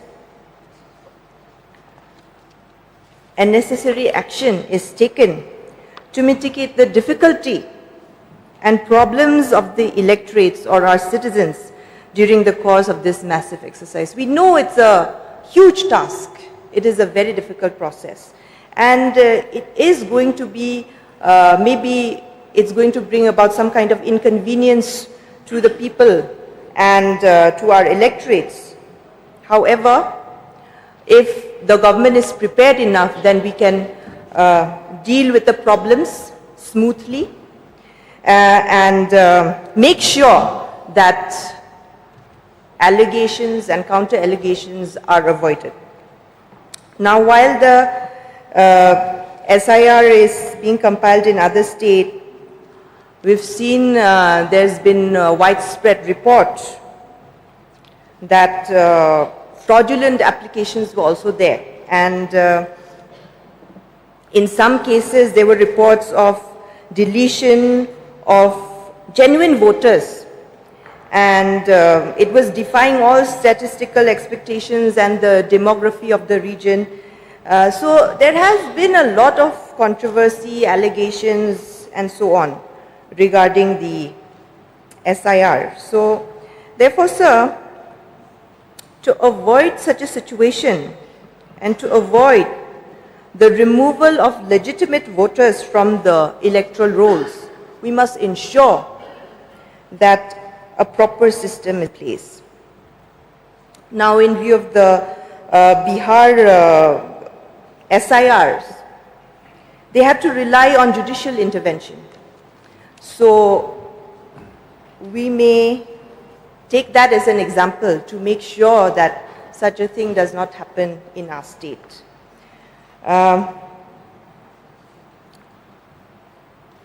To make sure that this runs smoothly, we have to make sure that the government informs the public has proper communication system and intimate in advance the identification proofs that are accepted, and so that there will not be any confusion regarding the revision of the names in the electoral rolls. Now this is number one, and number two is the maintenance of the EVMs. Verification whether any new method is being adopted to maintain the EVMs, or whether the same old system is in place. Just a small clarification. Therefore, I'd just like to know from the Honorable Chief Minister whether all these precautionary measures will be put in place so that a smooth exercise, smooth sailing of this massive exercise will be done in our state. Thank you, sir. Anyone to participate? Mr. Rupa, please. Thank you, Mr. Chairman, for allowing me to take part in this cut motion moved by Srimati Miani Dishira.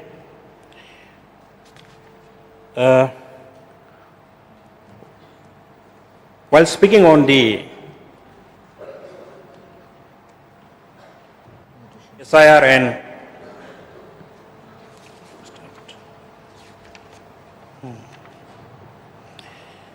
SSR, as already stated by the mover of the motion, it has been surrounded by so many controversies. Since I came from Dadengri, a Dadengri subdivision which is very large, the largest in the Garo West region. So in the past, we have observed that there are so many fraudulent voters also. All this is because sometimes in the recent times also there have been so many complaints, so many informations which I have received about the dual voters. So this SIR and SSR should be implemented. I am in favor of that, but while implementing, while going for this, we should always be on high alert, because as stated by the mover of the motion, there can be applications who are from the people who are not from our state, and besides, we are having that problem in the neighboring state of Assam, where the occupants of the government lands are being evicted, and they will try and come to seek refuge in our state. So we have to be very, very cautious, and it will be a very hard task for the government. And while doing that, we should take confidence of our local people and our headmen, so that we can identify the people who are original residents of our state. But sometimes it has been observed that fraudulent voters, I would say citizens, they manage to sneak into our state because we don't take confidence of our citizens while identifying, while accepting their applications. So this is my submission, and with this submission and observation, I would like to resume my seat. Thank you. Thank you. Mr. Arden, please. So I also rise to support the cut motion moved by Srimati Miani Dishira and Dr. Mizanur R. Kazi.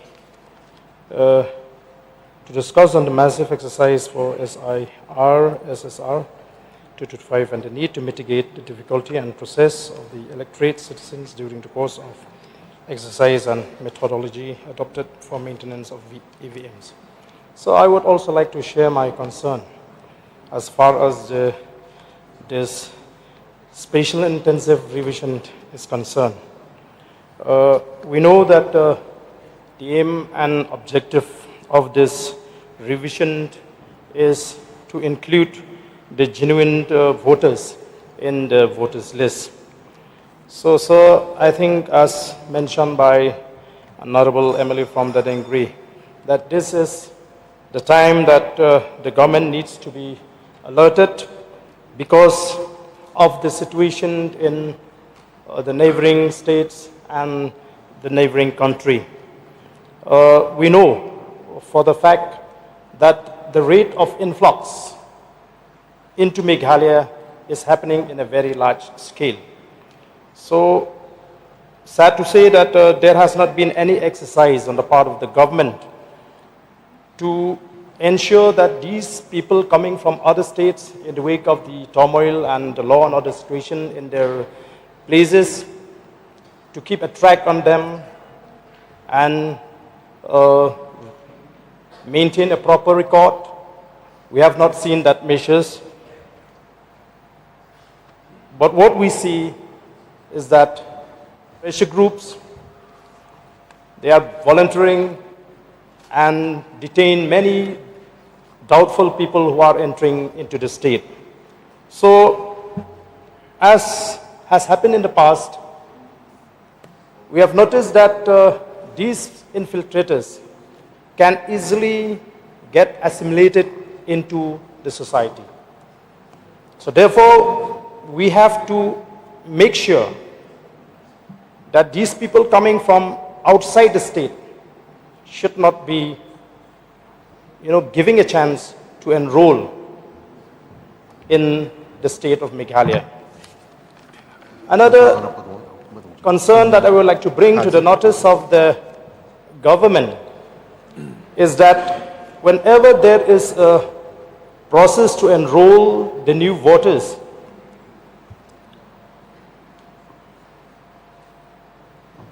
people who are not staying in a particular constituency can manage to enroll themselves in that constituency. For example, in my constituency, I was informed by the local headmen, by the local people, that there are many people who still manage to enroll themselves as the voters of the constituency, despite the fact that they are not the residents of that locality. They are not even the residents of the constituency. They stay somewhere else and enroll themselves in other constituency. Instances where these kind of practices were there are many, sir. So, sir, I feel that the authority concerned should also take into consideration the confidence of the local authority like the Dorbarshnong, the local committee, to prove the citizenship of those applicants. Another issue that we may encounter is that there is an apprehension among the people that this special intensive revision may lead to a situation where the genuine voters, including the local people, may not be able to enroll because of some parameters where they need to prove their citizenship.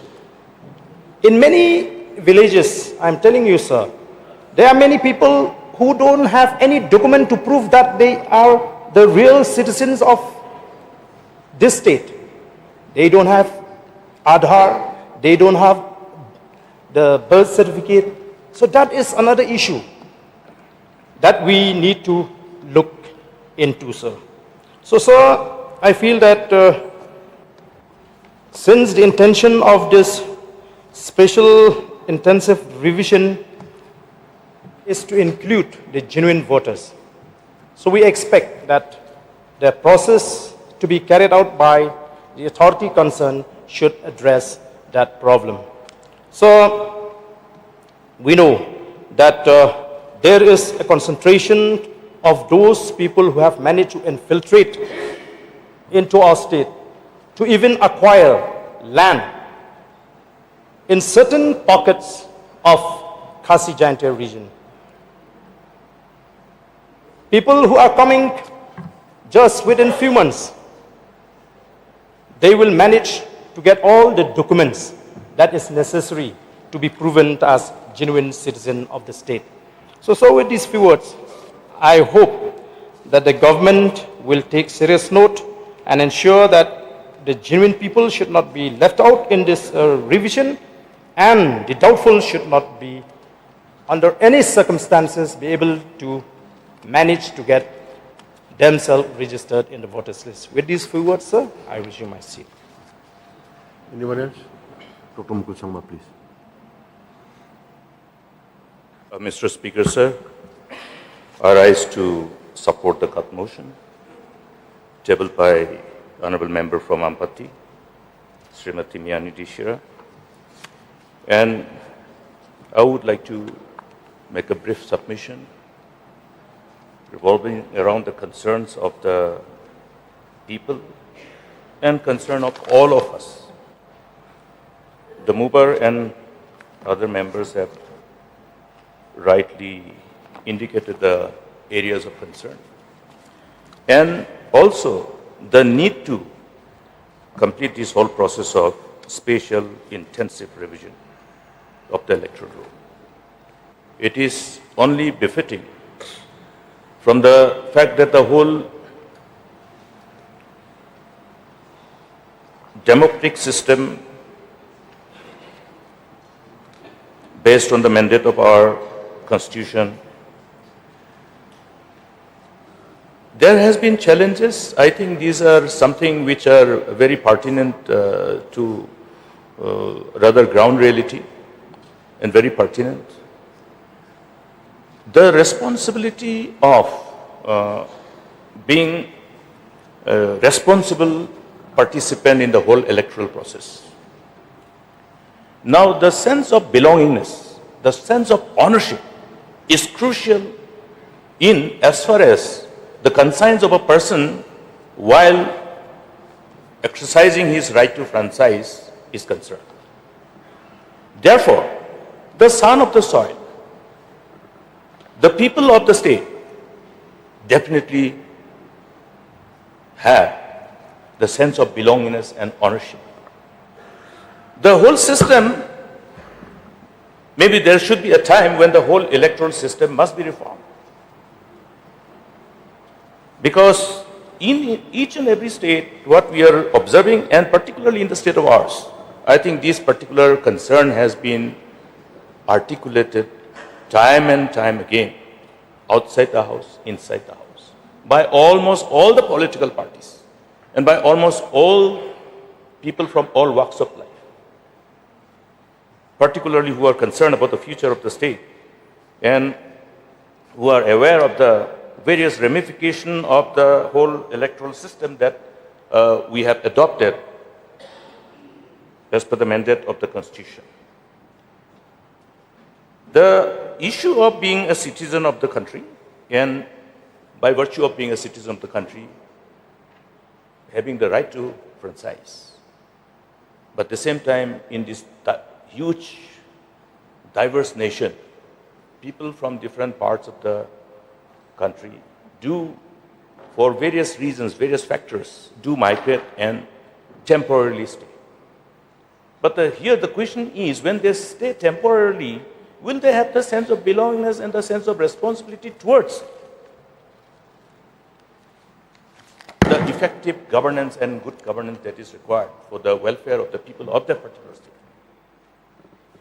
It does happen because I want to be a little more blunt and be frank in this August House as to how our electoral process is to a great extent influenced by certain factors which are not healthy for a healthy democracy.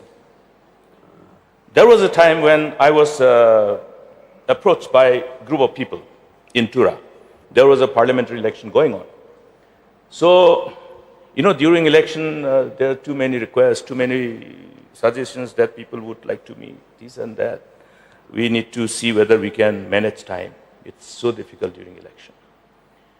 It so happened that I was somehow or other, because the group informed that they had certain number of votes. And this certain number of votes was to be determined by some of the leaders collectively to decide to vote in favor of any political party. So we wanted to know first why they want to meet and what is their intent based on the issues. Then they said there is no issue for us.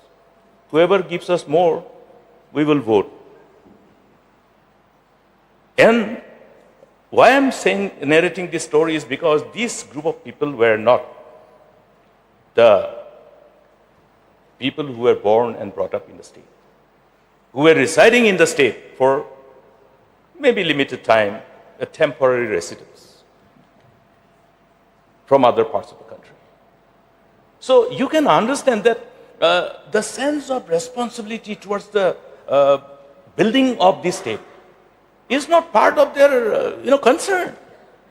Therefore, the same thing will happen if some of our people from Northeast has any vote somewhere else. Just because they have the vote, they make a vote. But then at the end of the day, I think the whole philosophy of democracy which guide us will not probably be applicable at that point of time. Therefore, it is also very important for us to see that our own people are in a manner which is inconsistent with the objective of these democratic principles of the democracy that we have adopted. I think we should see that people who are from a particular state must not be left out because of the system. Now the system, SIR, the parameters that every citizen has to fulfill before his name is enrolled during this course of exercise, quite challenging. In fact, lots of senior citizens are talking to us. Many senior citizens. And they have already started taking measures to see that, okay, all these important documents are already available with them. Look at the sense of responsibility because they want to ensure that they can participate. But there are too many bottlenecks. One senior citizen tried to ring me up. I was in the assembly during this session, then subsequently passed on the message that that particular senior citizen of Tura has gone to municipality office for the birth certificate 3 times on foot.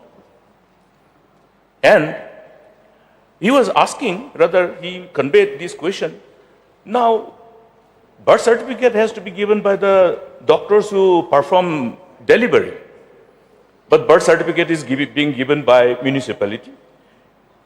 That is his reasoning. And at the same time, he questioned that why an old man like him, who is in his 90s, be compelled to go again and again. We say that we have put a robust system of governance and delivery system, even leveraging upon the whole benefit of digitalization. But at the same time, the ground reality is different. In fact, recently I had to speak to the Commissioner and Secretary of the Health and Family Welfare to draw the attention of the department concerned, because the citizens, the students who needed birth certificate were going again and again to PHC, where the doctors were not being able to provide the documents that they needed. The non-availability certificate for the children who were not born in the hospitals. Now we know those certain procedural hurdles. We all know how to somehow take cognizance of these inherent intrinsic hurdles that is already there in the process.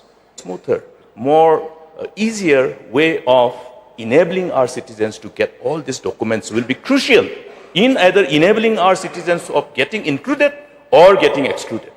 That is where we have to take cognizance of the challenges. And therefore, I think it's easier said than done. There are challenges. And in the villages, almost 80% of the elderly people do not have birth certificates or also do not have other certificates. Therefore, may we, from the side of the, may we get some kind of assurance pertaining to creating an enabling environment to simplify the systems of getting those necessary certificates. Otherwise, as our honorable member from Nokram has said, we will end up seeing many of our own citizens who are born and brought up here, the sons of the soil, the daughters of the soil, getting excluded during the course of SR. That is the challenge that we have. I do not like to dwell on elaborately on other things, but at the same time, I think because our democratic system required participation of every citizen. Let everybody be part of this vibrant, robust system which we have adopted, so that people who desire to see better days for the people of the state, for Generation X, are able to really participate in the whole process of our democratic system and be part of the people who give mandate to the aspiring political parties to assume upon the responsibility of governance in the right earnest to fulfill the aspirations of our people. I hope the government must have been already aware of these problems, because this is not a problem in isolation.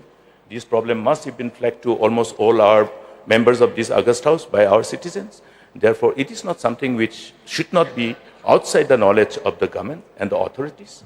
Therefore, it is only appropriate that we take cognizance and see that these measures are put in place. And also, the health department should ensure that every PHC has a doctors in the PHCs.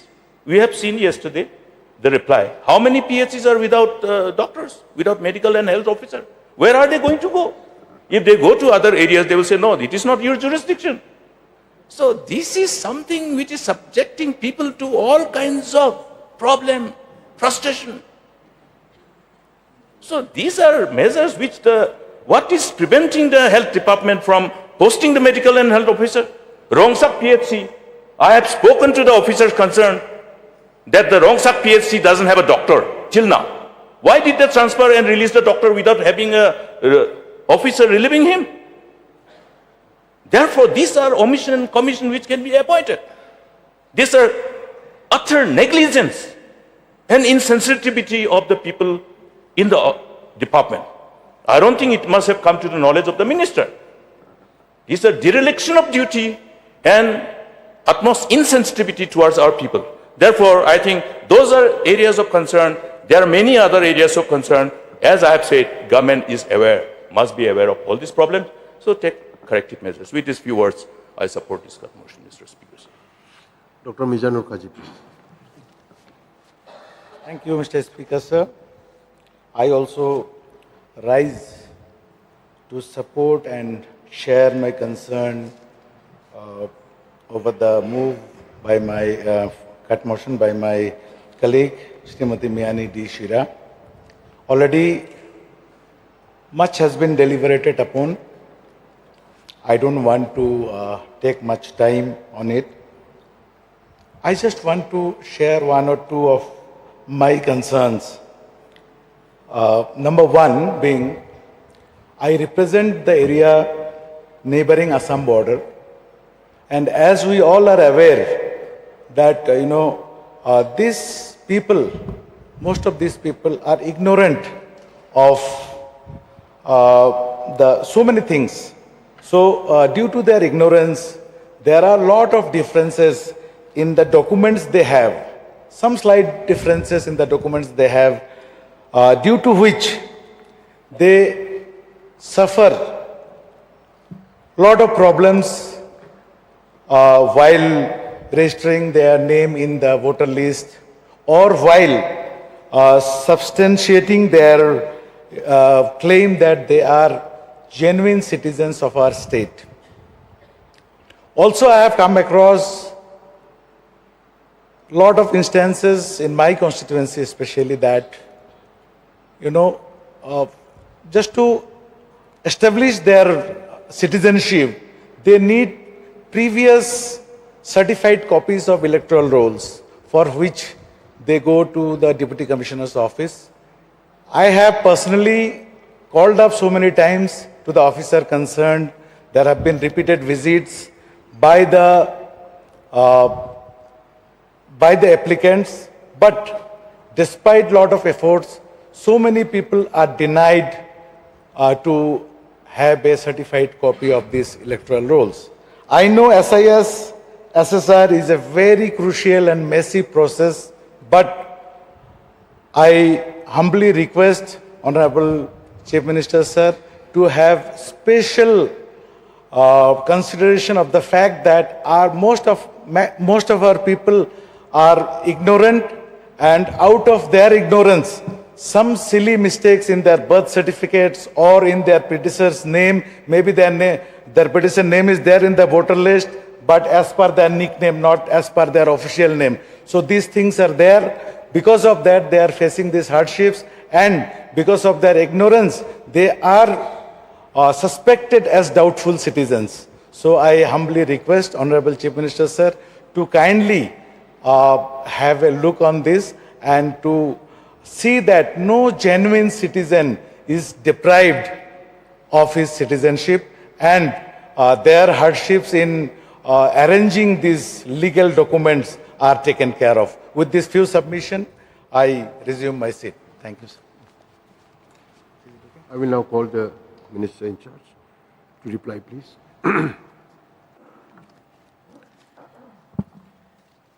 Mr. Speaker, sir, at the very outset, I would like to thank the mover of the cut motion, Mrs.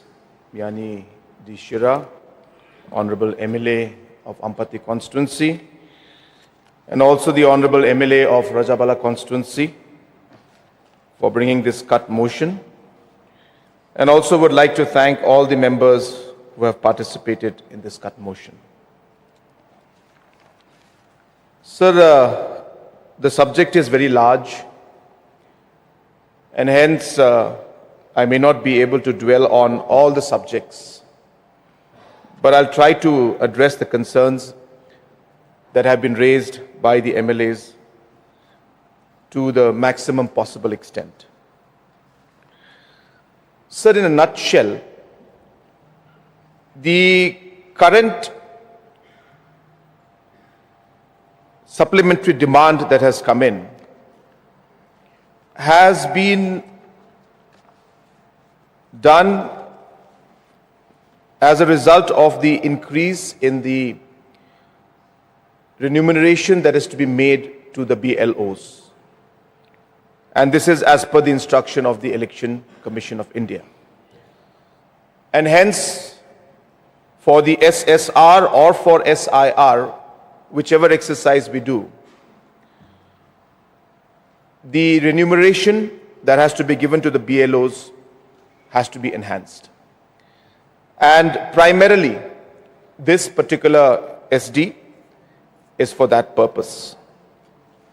Number two, in regards to the maintenance of the EVMs, which is again a small part of the SD, it is the normal procedures which we need to follow.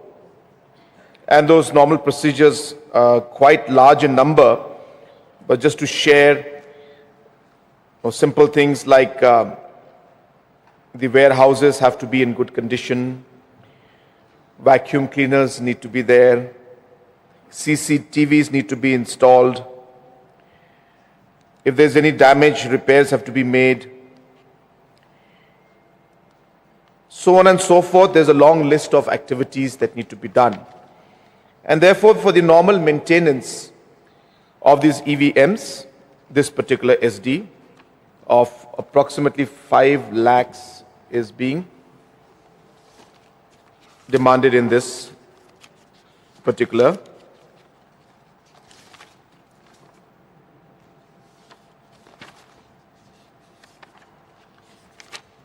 SD, sir. Yeah, 5 lakhs for to meet the expenditure of the maintenance for the EVMs. Sir, having said that, of course, we have gone beyond the aspect of the basic financial requirements that we have. And I must thank the honorable members because the issues that they've raised are absolutely very, very, very genuine issues. And of course, as the government and of course the Election Commission of India is obviously concerned on all these aspects. And to put it quite straightforward, that the special intensive review that is being proposed by the Election Commission of India is being done primarily to address the concerns that have been mentioned by the honorable MLAs. So therefore, the exercise in itself is a reply to the concerns that the respected MLAs have expressed. I will not go through the entire process, sir, but just to give you a nutshell, that when it comes to the SIR, it is slightly different from the normal summary revision we do. But in this particular SIR, we will be going much more into detail. So during the last SIR, the enumerators were sent from house to house, verification with a copy of the details of the existing voters. However, in the present SIR, every elector will have to submit an enumeration form to the BLOs. And further, sir, for electors registered in the electoral roll as of January 2003, on the basis of the last SIR, no further documents are required to be submitted except the extract of the 2003 electoral roll, which means the concerns of the aged having to submit birth certificates again or any other kind of document or certification is not required, except, as I said, the 2003 electoral roll. And therefore, the process to large extent has been simplified. Now, sir, of course, why is this exercise being done? This exercise is being done precisely what the mover of the cut motion had mentioned, that, in the last 20 years, significant change has taken place due to additions and deletions of large scale over the long period, sir. Rapid urbanization, frequent migration of population from one place to another, livelihood and other reasons have become a regular trend. And therefore, sir, to address exactly the concerns mentioned by the mover of the cut motion, this SIR exercise is being done. So therefore, I don't want to deliberate much into the details of all of that, but as I said, most of the concerns that they've mentioned about having the genuine voters or not, or duplicate,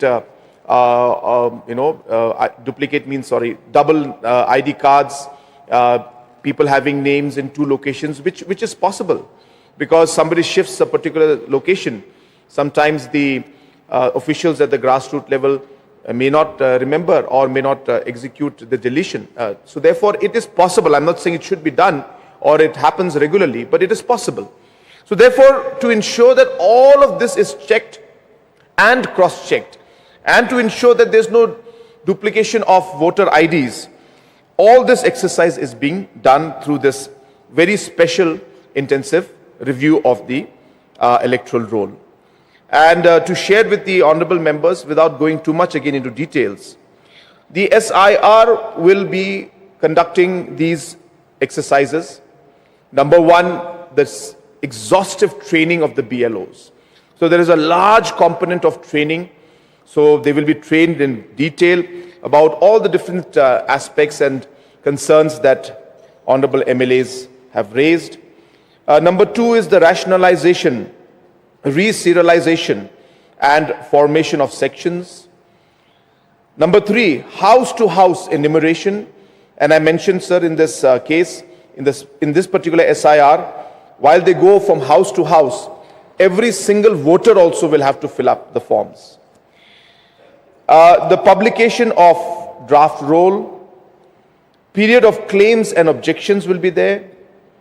The display of list of claims and objections, appeals will be there, supervision and checks, engagement with political parties and sharing of electoral rolls, schedule of press note, advertisement during SIR, preparation of electoral roll at the time of final publication, and preparation of electoral roll during the elections. So therefore, sir, as mentioned earlier by most of the members, that this is actually a very, very exhaustive exercise, but something that all of them have agreed is something that must be done. And regarding the specific concerns that honorable members have mentioned, as I said, that when it comes to areas of documents not being there, sir, I must put it on record that if there are no documents, if a particular individual does not have any documents to prove citizenship, then on what basis do we rely on how the person is actually a citizen of our state or not? So therefore, there has to be some mechanism, sir. Just by us saying that even if a person has no documents and still we have to consider, then we could have many people who will have no documents, and then suddenly the counter argument will come that why are we approving names of people who don't have documents? So sir, it's always a complicated exercise, but to minimize the inconvenience for the people and genuine people, as the Election Commission of India has already said, that those who had been in the electoral roll from 2003 January in the previous SIR, they don't have to submit any new documents anymore. So now only the ones who are post 2020 January 2003, they will have to produce the relevant documents, and that the particular BLOs and all the exercise will be done going from house to house and from voter to voter in detail, so that we ensure that nobody from outside our state and somebody who does not deserve to be a voter in our state, their name is not included. So therefore, sir, it's always the balancing of this particular issue. At one end, we say that those who don't have documents but are citizens, they should be considered. At the other side, we also say that those who are not genuine people should not be considered. So therefore, where is the balance between that is where we have to meet. As I said, sir, the idea is to minimize the inconvenience for the people who don't have documents and see how we can help them. At the same time, to be very careful to ensure that no voter or no individual who is not a citizen of our state be included in the voter list. So balancing this particular two ends of the spectrum is what this particular SIR exercise is meant to do. And let me assure the members that we will do our best to ensure that we balance both of these concerns, where genuine people are not harassed and where non-genuine citizens are not put into the list. Bringing this and balancing it is the task that we have in front of us, and we hope that through this SIR exercise we will be able to achieve that particular goal. So also just to address the concerns of the illegal immigration, because of the continuous problem that we are facing across the borders on both sides, I just want to share for the knowledge of the honorable members that whether it's the international border, that Honorable Deputy Chief Minister in charge Home at his level has had multiple meetings with different stakeholders, and even at my level I have had multiple meetings, whether it is with the BSF, whether it's with the Army, the Air Force, the IB, and all the other agencies that we need to coordinate with, we have been regularly meeting and discussing, and continuous coordination is taking place. Of course, we can't make those meetings public because those are more of internal discussions. But for the knowledge of the House, we would like to share that we have been continuously doing this.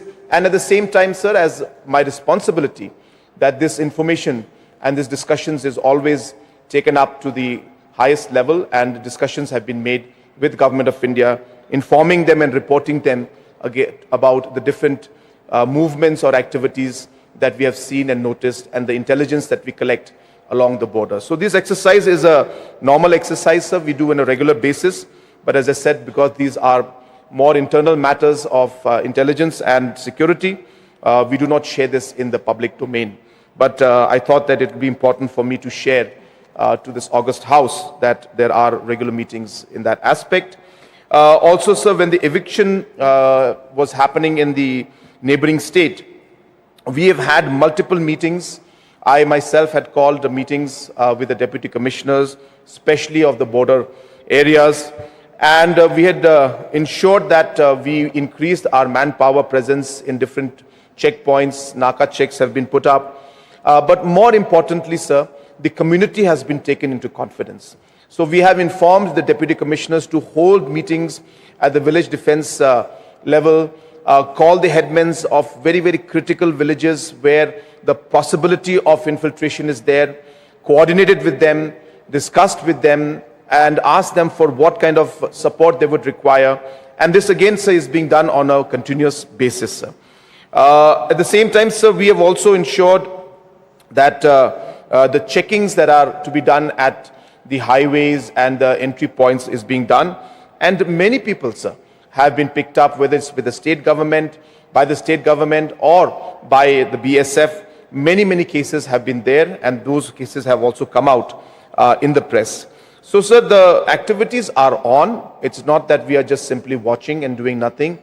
At multiple levels, activity and engagement is there to ensure that the impact of the unrest across the international border and the impact of the evictions across the northern border is managed by ensuring that we engage and ensure that we have our forces in different sensitive locations.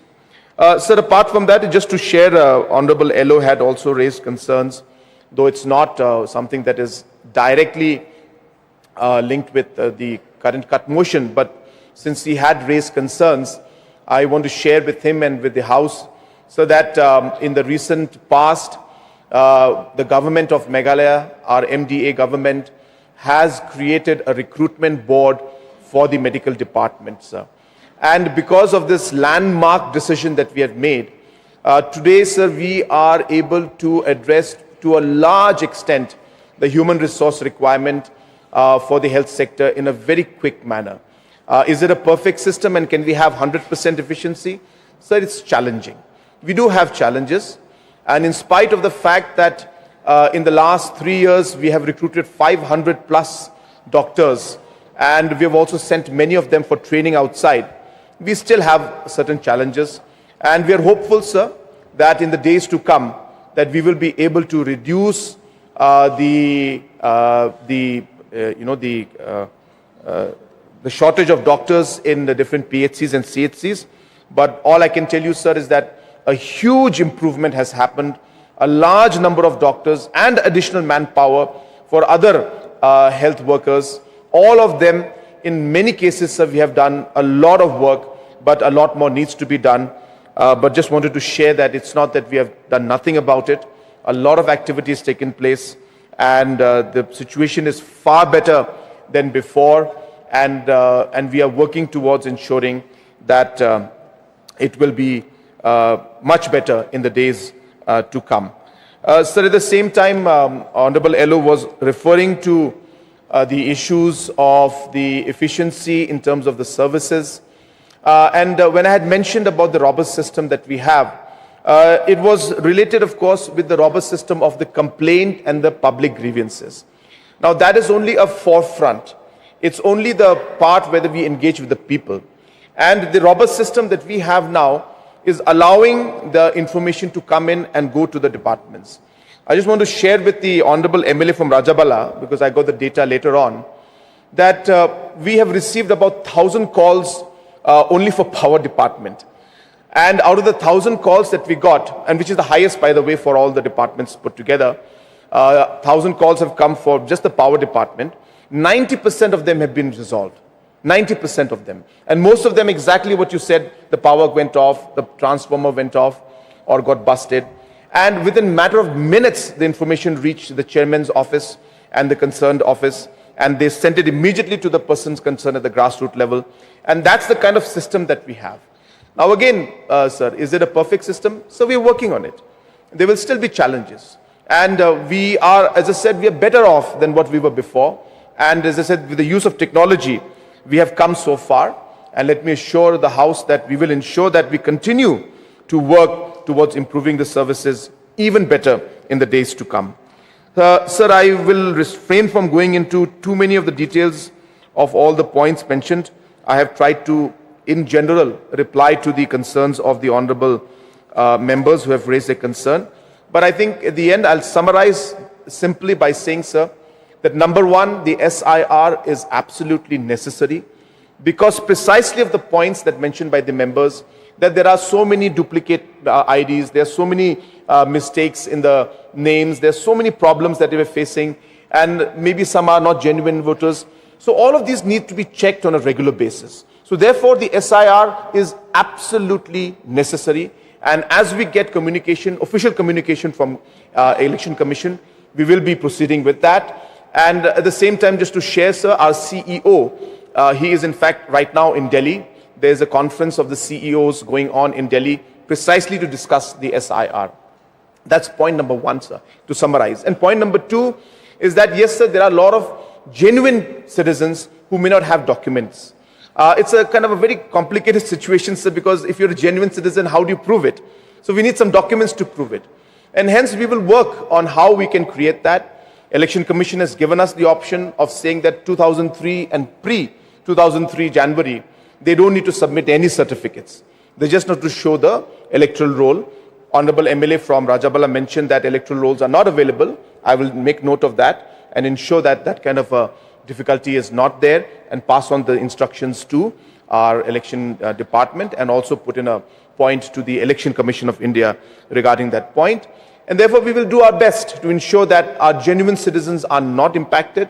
But while we do that, in the process, we also want to ensure that we don't give non-genuine citizens the vote and include them in the electoral roll. So therefore, these 2 points, we need to, at the end of the day, balance it. And if you do one too much, then the other goes. If you do other too much, then the other one is affected. So balancing these two is really the challenge.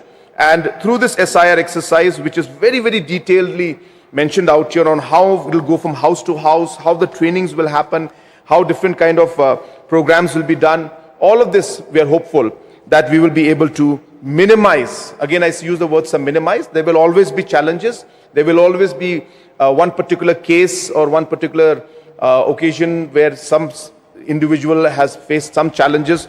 Those case-to-case basis, sir, we will definitely take up those matters also. But in general, sir, our desire and our efforts will be to ensure that this SIR exercise, which is a massive exercise, takes place in the best possible manner and in a manner which is least inconvenient to the citizens and genuine citizens of the state, and also to ensure that no non-genuine people should not be included in the voter list. So therefore, sir, with these few clarifications, and also mentioning about the reason why we need the supplementary funds, and the demand is there, which I mentioned is mainly because of the increase in the amount that is to be shared to given to the BLOs, and that is the primary expenditure, and that is why, sir, we have come to the House for the supplementary demand. And with these few clarifications, I would request the mover of the cut motion to kindly withdraw the cut motion. Thank you, sir. Now, may I know the mind of the mover as to whether they will withdraw their cut motion?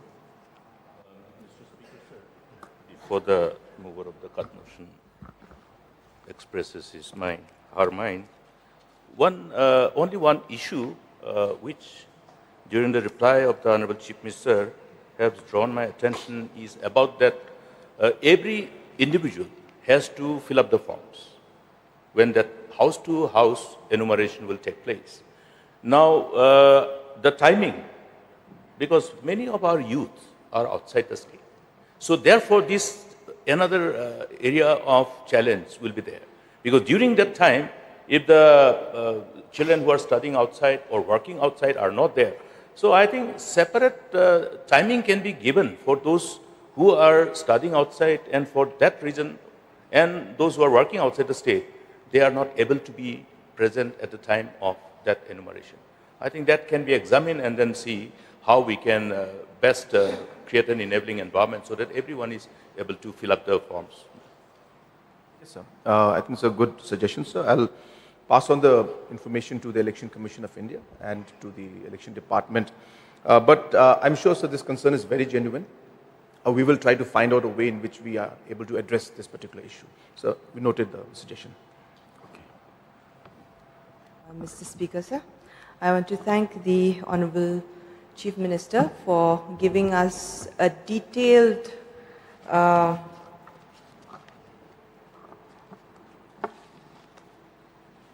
steps as the government is going to take, and for assuring us that all of our concerns will be addressed. It is a difficult task, I agree, and it is a huge exercise, and there will be problems coming our way, but I'm sure the government has all the necessary, it is equipped to deal with all the problems that come their way. So therefore, with the assurance and the reply from the Honorable Chief Minister, I'd like to withdraw my cut motion. Thank you. Since the mover has withdrawn the cut motion, now let me put the question before the House. The question is that grant number 3 be passed. Those who are for the motion say aye. Those who are against say no. The ayes have it, the ayes have it. The motion is carried and grant number 3 is passed. Now we will take up grant number 4. Sri Kirmanchila, Minister in charge, to move, please. Mr. Speaker, sir, on the recommendation of the Governor, I beg, sir, to move that an additional amount of ₹76,42,000 be granted to the Minister in charge to defray certain charges which will come in the course of payment during the year ending the 31st March 2026 for the administration of the heads 2029 Land Revenue, 2245 Relief on account of natural calamities, 2250 Other social services, 2552 Northeastern region areas, 3475 Other general economic services, 4250 Capital outlay on other social services, 6225 Loans for welfare of SC, ST and OBC, 6250 Loans for other social services, 6401 Loans for crop husbandry. Motion moved. Since there is no cut motion against this grant, let me put the question before the House. The question is that grant number 4 be passed. Those who are in favor for the motion say aye. Aye. Those who are against say no. The ayes have it, the ayes have it. The motion is carried and grant number 4 is passed. Now we will take up grant number 5. Sri Kirmanchila, Minister in charge, to move, please. Mr. Speaker, sir, on the recommendation of the Governor, I beg, sir, to move that an additional amount of ₹31,96,000 be granted to the Minister in charge to defray certain charges which will come in the course of payment during the year ending the 31st March 2026 for the administration of the heads 2039 State Excise. Motion moved. Since there is no cut motion against this grant, let me put the question before the House. The question is that grant number 5 be passed. Those who are for the motion say aye. Aye. Those who are against say no. The ayes have it, the ayes have it. The motion is carried and grant number 5 is passed. Now we will take up grant number 6. Sri Sungo Balangdar, Deputy Chief Minister in charge, to move, please. Mr. Speaker, sir, on the recommendation of the Governor, I beg, sir, to move that additional amount of rupees 57 crore 17,56,237 be granted to the Minister in charge to defray certain charges which will come in the course of payment in the year ending 31st March 2026 for the administrations of the head 2041 taxes on vehicle, 2070 other administrative services, 2552 northeastern areas, 3055 road transport, 4552 capital outlays on northeastern areas, 5053 capital outlay on civil aviations, and 5055 capital outlay on road transport, and 7055 loan for road transport. Motion moved. Now there is one cut motion against this grant tabled by Srimati Miani Desira, MLA, and Dr. Mizanur R. Kazi, MLA. Any one of you may kindly move. Mr. Speaker, sir, I beg to move that the total provision of rupees 57 crores 17 lakhs 56,237, supplementary demand number 6, head 5053, capital outlay on civil aviation at page number 10 of list of supplementary demands be reduced by rupees 100. That is the amount of whole supplementary demand of rupees 57 crores 17 lakhs 56,237 do stand reduced by rupees 100. Motion moved. You may now initiate the discussion, please. Thank you, Mr. Speaker, sir, for allowing me to move this cut motion. This Umroi airport, this is a vital lifeline for our state, especially the expansion of it, because as we are advocating for tourism and other development for our state, expansion of this Umroi airport is extremely necessary to unlock Meghalaya's tourism potential. Extending the runway to around 2,000 meters will allow larger aircraft to land and cargoes will be able to land. There will be increased flights, so which will boost our tourism and economy of our state. But it has been noted that there has been lot of delays and there has been lot of delays in implementing or completing the project. Even just few months back, a tender was floated for rupees 119 crore with a promise to complete the progress of the work by 2026. And now I think even the land acquisition is already completed. And despite several interventions from the Meghalaya High Court during December 2024 and July 2025, urging the state government to act swiftly for the completion of the project, still there has been no particular assertion from the government that when exactly this project will be completed. Also, due to the significant delay in the project due to land disputes, environmental clearance, etc., these estimates which were given earlier for the project, this has become very old. So I feel there is an urgent need of revision of estimates so as to, be with the exact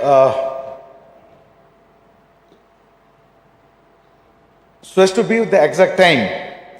And also my concern is that, with this expansion and with this acquisition of land, though there will be some compensation given to the families who has donated land, but there were also promises that better employment, better roads, hospitals, etc. will be given to these donors. So we just want to know that whether these things are being planned, and what are the steps that are being taken to ensure that the donors are equally compensated. Therefore, I urge the Honorable Minister to kindly put a revised estimate and to prioritize the local levels and to complete the project in due course of time. With these few submissions, I resume myself.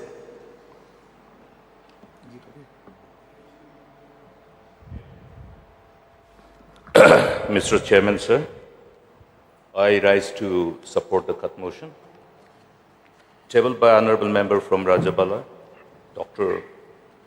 Mizanur Rahman Kazi, and would like to draw through these the attention of the government and the minister in charge in particular about the concern of the people and therefore concern of each one of us in not being able to complete the project as far as the expansion of this airport is concerned. We all want expeditious completion, and we all are waiting to see that larger aircraft start landing and taking off from this airport. Substantial quantum of investment from the state exchequer, from the public exchequer have taken place. First thing was that the land that was needed for expansion. And this seems to be a continuous process. I'm little perturbed, and I feel that there is a lack of clarity in respect of the exact parcel of land in terms of its size.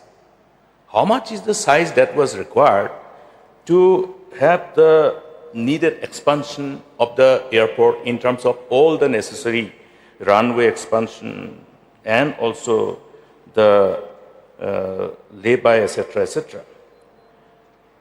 In fact, land issue was always a hurdle. And I remember when the current minister in charge power was our minister in charge transport then. We tried to ensure that the land which was needed for expansion was made available. People were convinced to agree to land acquisition because there are two large villages adjacent to the airport. We may recollect, I would like to refresh our memories. So the villagers were reluctant, obviously everybody will be reluctant to leave the place where they were born and brought up. Therefore, quite an extensive discussion, engagement, and persuasion was done by the government, and the minister in charge personally had to go to the village and meet the villagers number of times, and they agreed. And we have whatever fund was required for that acquisition, that was spent, that was released that time. Subsequent to that, another bottleneck was that area adjacent to the airport, which was with the defense.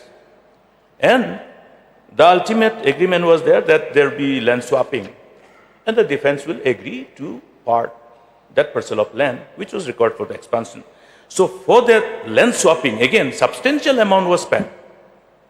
But at that point of time, the total indicated land which was required for expansion and other construction related facilities were more or less indicated to be sufficient. So we require to have some more clarity as to what is the total land that has been acquired subsequently, and since this whole delay is connected to the issue of the land, sufficient or insufficient. Because this revision and other things, it is natural that when works are subjected to time overrun, there will be cost overrun. But here again, we have to also look at what is the SOR that has been adopted at the time of preparation of this estimate? Which year schedule operates? And which SOR? Whether the state's SOR or something else. So this will be something which will be required for having a better clarity and transparency on the quantum of amount that is being spent and that is being asked for. Because whether this time overrun resulting in cost overrun was avoidable or not. If it was avoidable, then why was the time overrun? These are also again questions. Why was there time overrun? Was it because of the contractor or because of the authorities concerned? Because the award of contract is always governed by all the necessary terms and conditions which should be fulfilled by both the authorities who award the work and at the same time the contractor. Therefore, this has to be examined as to whether the onus of responsibility which is bestowed upon the contractor, whether the contractor has taken care of ensuring that the time overrun is not because of the factors related to their deficiency or their whatever causes or factors are because of the factors attributed by the contractor. So this has to be also examined, and we would like to have a categorical reply on this. And at the same time, how this particular runway which is being constructed, how this will facilitate, whether it will be sufficient enough in terms of its length and whatever is required from the safety aspect of your avionics point of view. So whether this will suffice in terms of enabling the bigger aircraft to land and take off, and also the timing, whether with this money which is being proposed to be made available through this supplementary demand, whether the project will be completed and what is the timeline set for this particular work to be completed, the set timelines, so that there is no more further time overrun. With these few words, Mr. Chairman, sir, I support this cut motion and expect better clarity on the proposed move of the government. Barupa Marak, can you take the floor?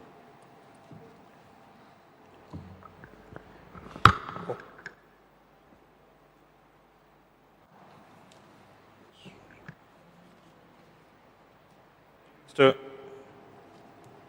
Chairman, sir, for allowing me to participate in this cut motion, which was moved by Dr. Mizanur R. Kazi, MLA, Rajabala.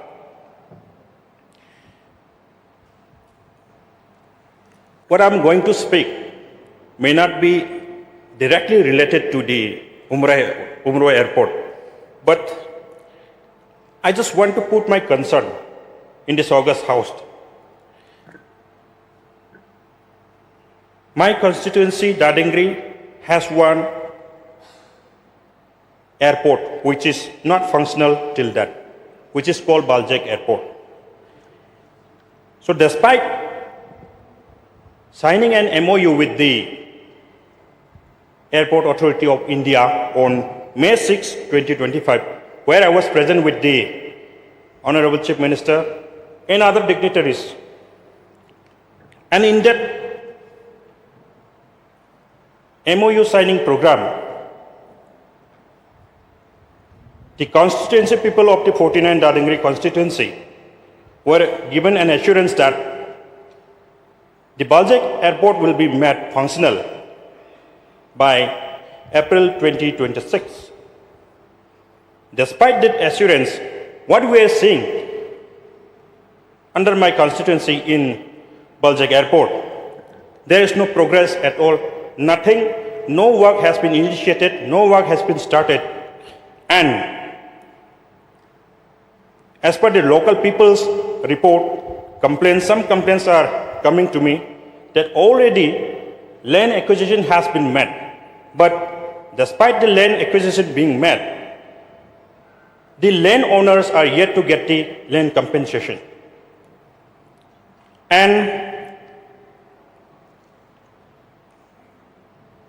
despite the assurance from the Chief Minister himself, Honorable Chief Minister himself on May 6, 2025 in this year, that it will be started by next year, April.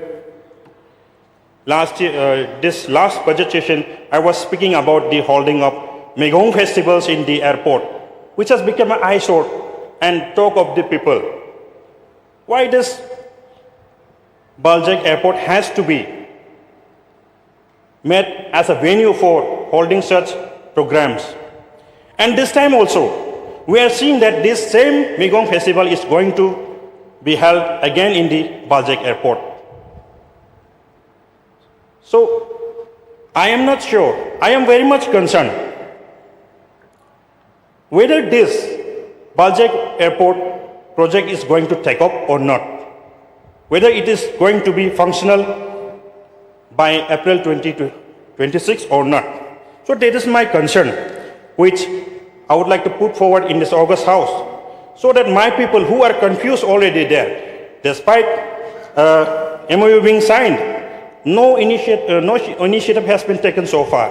That is why they are so much concerned, and they have been asking me. So, as a responsible representative of the people of my constituency, I have to ask that, though it is not related to specifically to the Umroi airport, this is my concern. So, with this concern, I would like to resume my seat. Thank you. I will now call the Deputy Chief Minister in charge to kindly reply, please. Mr. Chairman, sir, I am very grateful to the honorable member from Rajabala Turkaji who's moving this cut motion, and also the leader of opposition, Dr. Mukul Sama, and the other member who participate in this. Sir, Shillong Airport at Umroi is currently the only operational airport in Meghalaya, and the airport is currently serve flight to Delhi, Kolkata, Impulse, and Lengpui with an annual passenger footfall of approximately 1.2 lakhs. However, it is limited runway length of 1,829 meters, which restrict it to accommodating only ATR-72 type aircraft. And due to the topographies and runway limitations, the airport cannot facilitate landings of narrow body aircraft like the Airbus A320 or Boeing 737, which are widely used across the country. With a significant increase in tourist traffic and the state development ambitions, the government of Meghalaya, in partnership with the Airport Authority of India, has conducted a detailed study in the year 2024 on the possibilities of expansion of the existing airport. And accordingly, the Airport Authority of India has prepared a master plan for its airport expansion for the operations of Airbus A320 and Boeing 737 type aircraft. And the master plan submitted by the Airport Authority of India proposes expansion of the runway by another 571 meters on runway 04 site, taking the total length of 2,400 meters to enable unidirectional operation with landing run from runway 22 and take off from runway 04 site.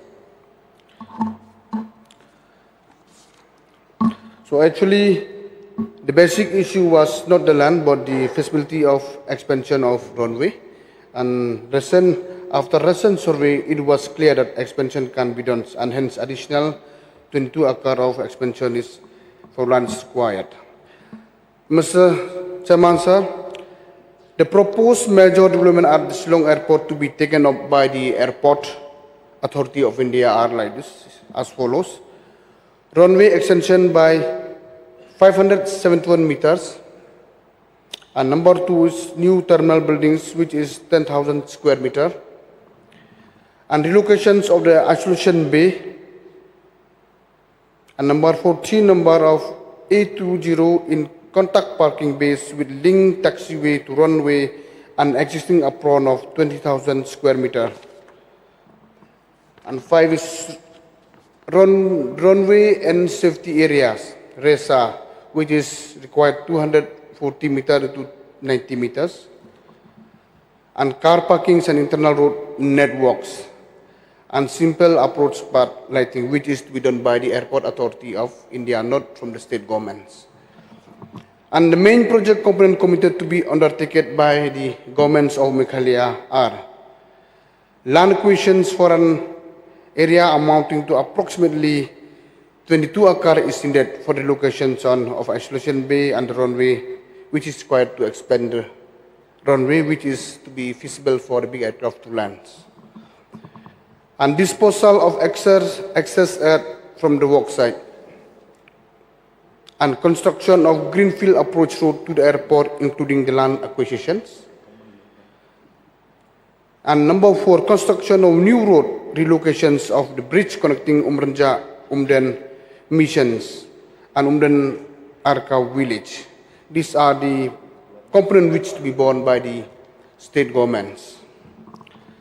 Sir, I have already mentioned that expansion of Shillong Airport required an additional of 22 acres of land approximately after the latest survey, and approximately comprising of 6 acres for the isolation bay and 16 acres for the runway and safety area RESA at runway 04 site. And out of these 22 acres of land, 11.7 acres of land belonging to private individuals, and 10.3 acres belong to the defense authorities. And accordingly, the Transport Department initiated the process of acquiring the 11.7 acres of land belonging to private individuals and requested the Office of Deputy Commissioner Ribhoi Districts, Nongpo, to conduct a detailed survey and assessment of the required land and as per the prevailing government rates and to submit the financial proposal for direct purchase of lands. And the Deputy Commissioner Ribhoi District conducted a comprehensive survey and submitted a cost of estimate along with the recommendation of the land price negotiations Committee for Direct Purchase of Land, Trees, Crops and Buildings. Total cost estimate for the acquisition of land, trees, crops and building amounting rupees to 72 crore 17,56,237. So during the financial year of 2025-26, and there is a budget provision of rupees 15 crore only under the head of account 5053, capital outlay, on civil aviation, state scheme 102 airport and 103 aerodromes 03 aggregations of Umroi airport 53 major head work generals.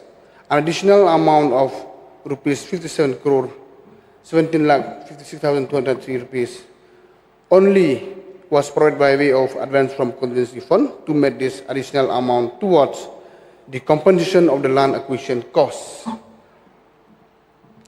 for the land purchase from the private parties.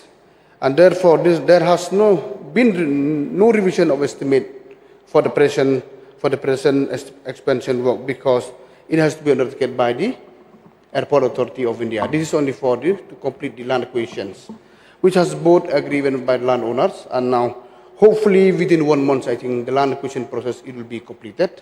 After completion, we will be hand over the land to the Airport Authority of India. And sir, in addition, I would like also to mention here that the department is also working out on acquiring the land from the defense authorities, as well as private individuals, with regard to construction of a new approach road and land for exchange with defense authorities in lieu of defense lands. And also during these last few months,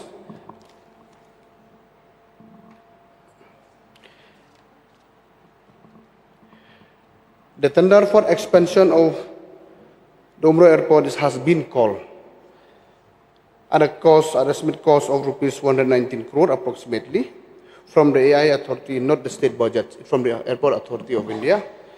And unfortunately, there is some technical issues and the tender was cancelled and they have to recall again. And we from the Transport Department, we had followed with them, request them to initiate the process immediately at the earliest possible so that in order to avoid all this delay.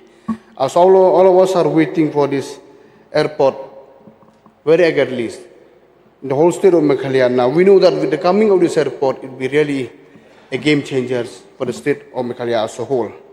And so therefore, even the time has fixed. After the allotment of work, when everything is finalized, 18 months has for the completion of time also has been fixed in the tender. So even this last week we had a meeting and we request them kindly process immediately for the tender, so in order to avoid all this delay. And therefore, sir, I already reply.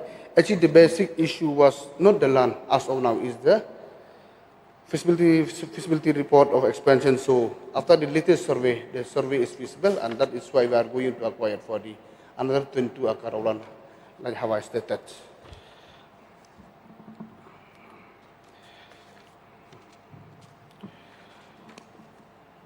So, Mr. Chairman, sir, this expansion project is not merely infrastructure, and yes, we know there is a time during last 1 year there is a little problem with the landowner, and as of now all the landowner is in place, and as soon as we have placed some money, and with the passing of this court motion today, this demand number 8, hopefully within 1 month, as per agreed with both the landowner and the Office of Reboho District from DRD Noppo, I think within 1 month we'll be able to clear this land question, and they will hand over to the airport. So the airport authority will take in all the process accordingly, so will be get done. So hopefully within such time, with this present move, I think we'll be able to get a big aircraft in next, maybe within 2 years, hopefully will. But we from the government, we push it very hard, sir, and we are trying to have a meeting from time to update it, because the expansion, the developmental work is done by the Airport Authority of India. Only the acquisition part we are giving from the state government. So this is the amount we are moving today is not for the enhance of the project, not for the expansion of the work, because they are totally done from the government of India.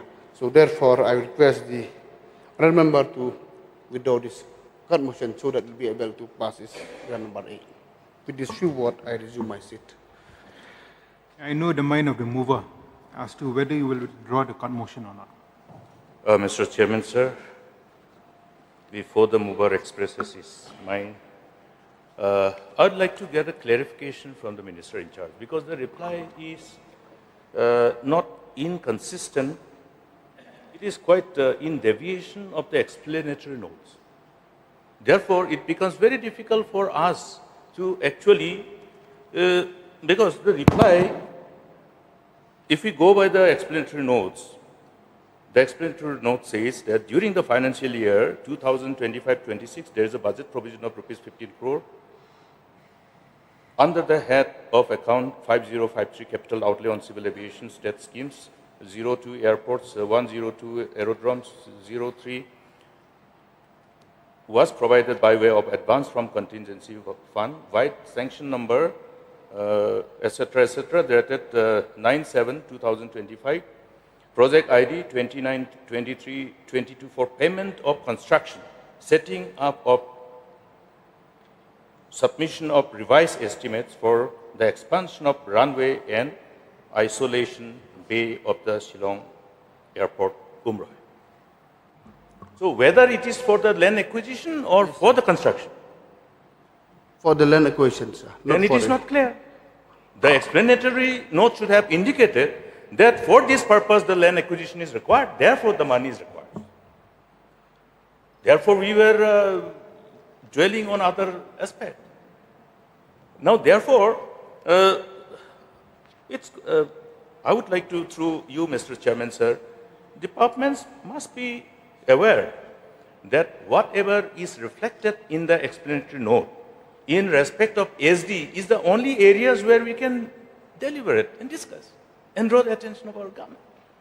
So somehow or other that explanatory note having been quiet about the actual proposal for which the money is proposed to be spent, then this whole cut motion becomes, it becomes a futile exercise for the opposition also, for the August House also.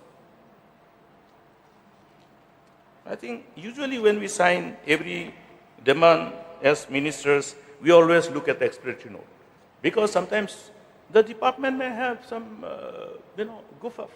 It has happened. Yes, I have seen it. We have to always correct, because we are accountable. The members of the cabinet are accountable for the legislature.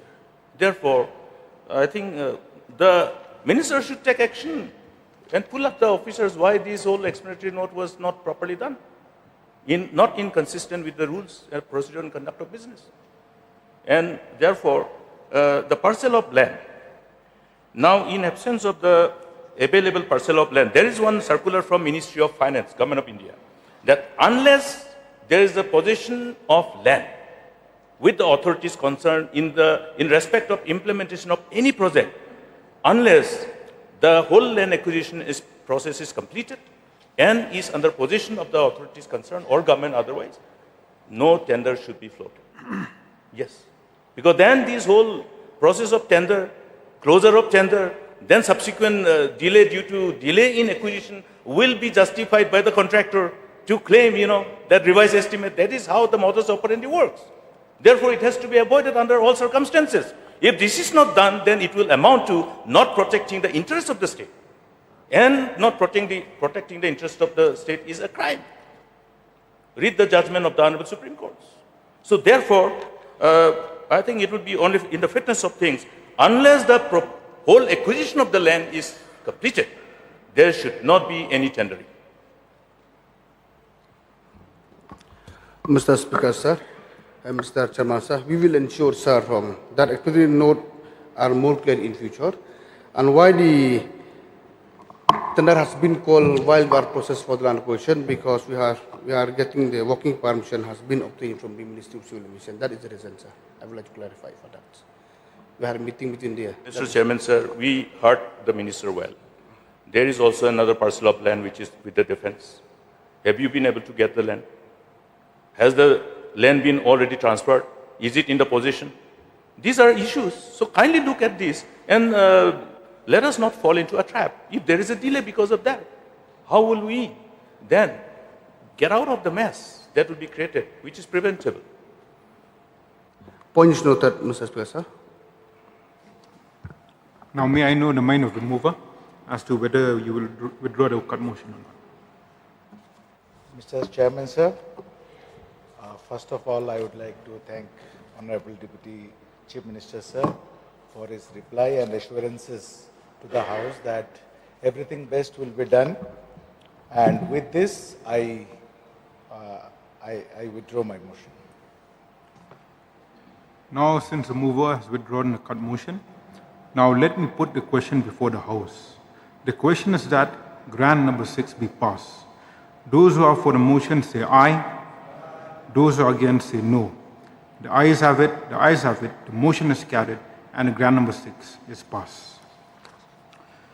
We will now of future course correction under Rule 300, which provides us a space for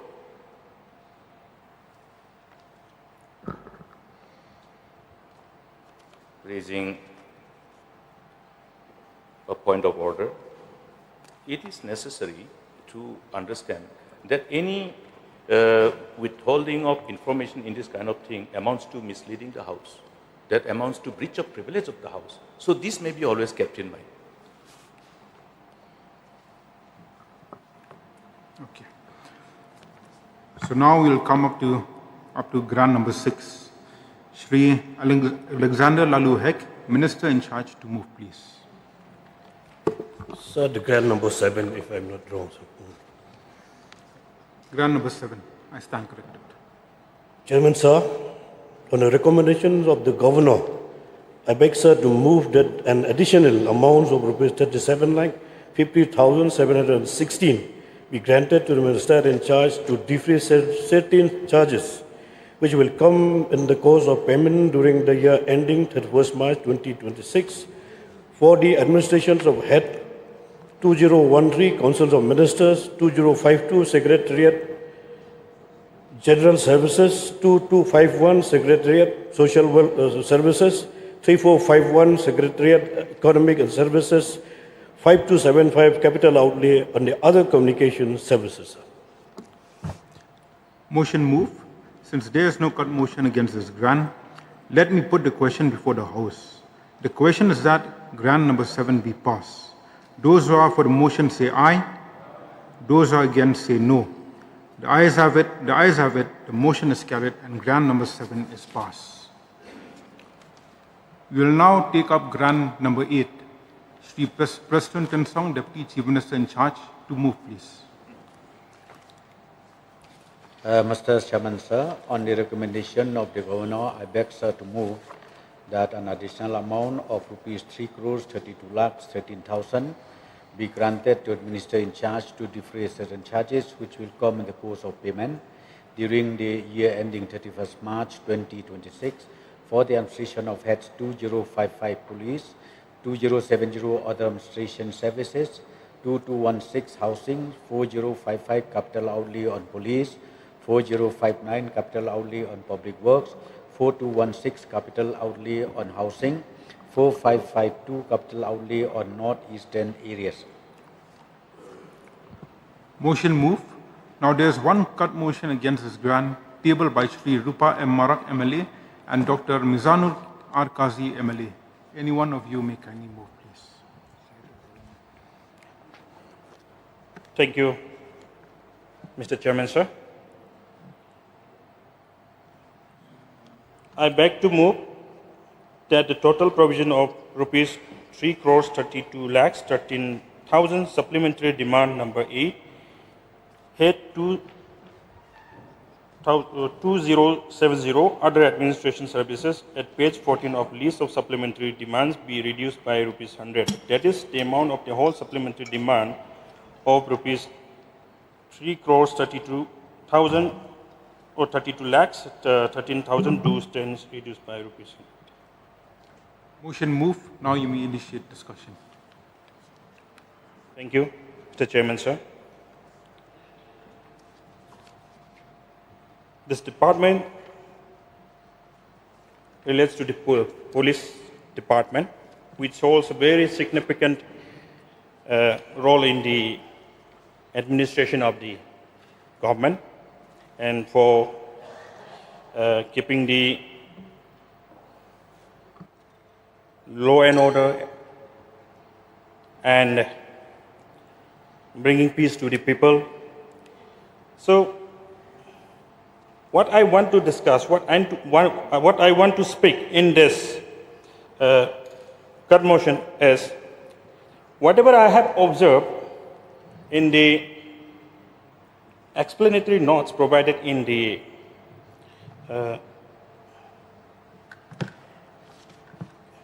supplementary demands, I have observed that in this supplementary demand moved by the Honorable Minister in charge, Home Police, that there is no clarity on the number of, which I want the clarity actually. So clarity on the number of establishments where the part-time sweepers are engaged. So that we know every rupee is being spent on whoever those sweepers are and where those establishments are, because in the explanatory note itself, it was only stated that in the various establishments, part-time sweepers engage in various establishments. So what are those various establishments, which I would like to know from the Honorable Minister in charge, and what are the amount being spent on those part-time sweepers who are helping in the day-to-day affairs of the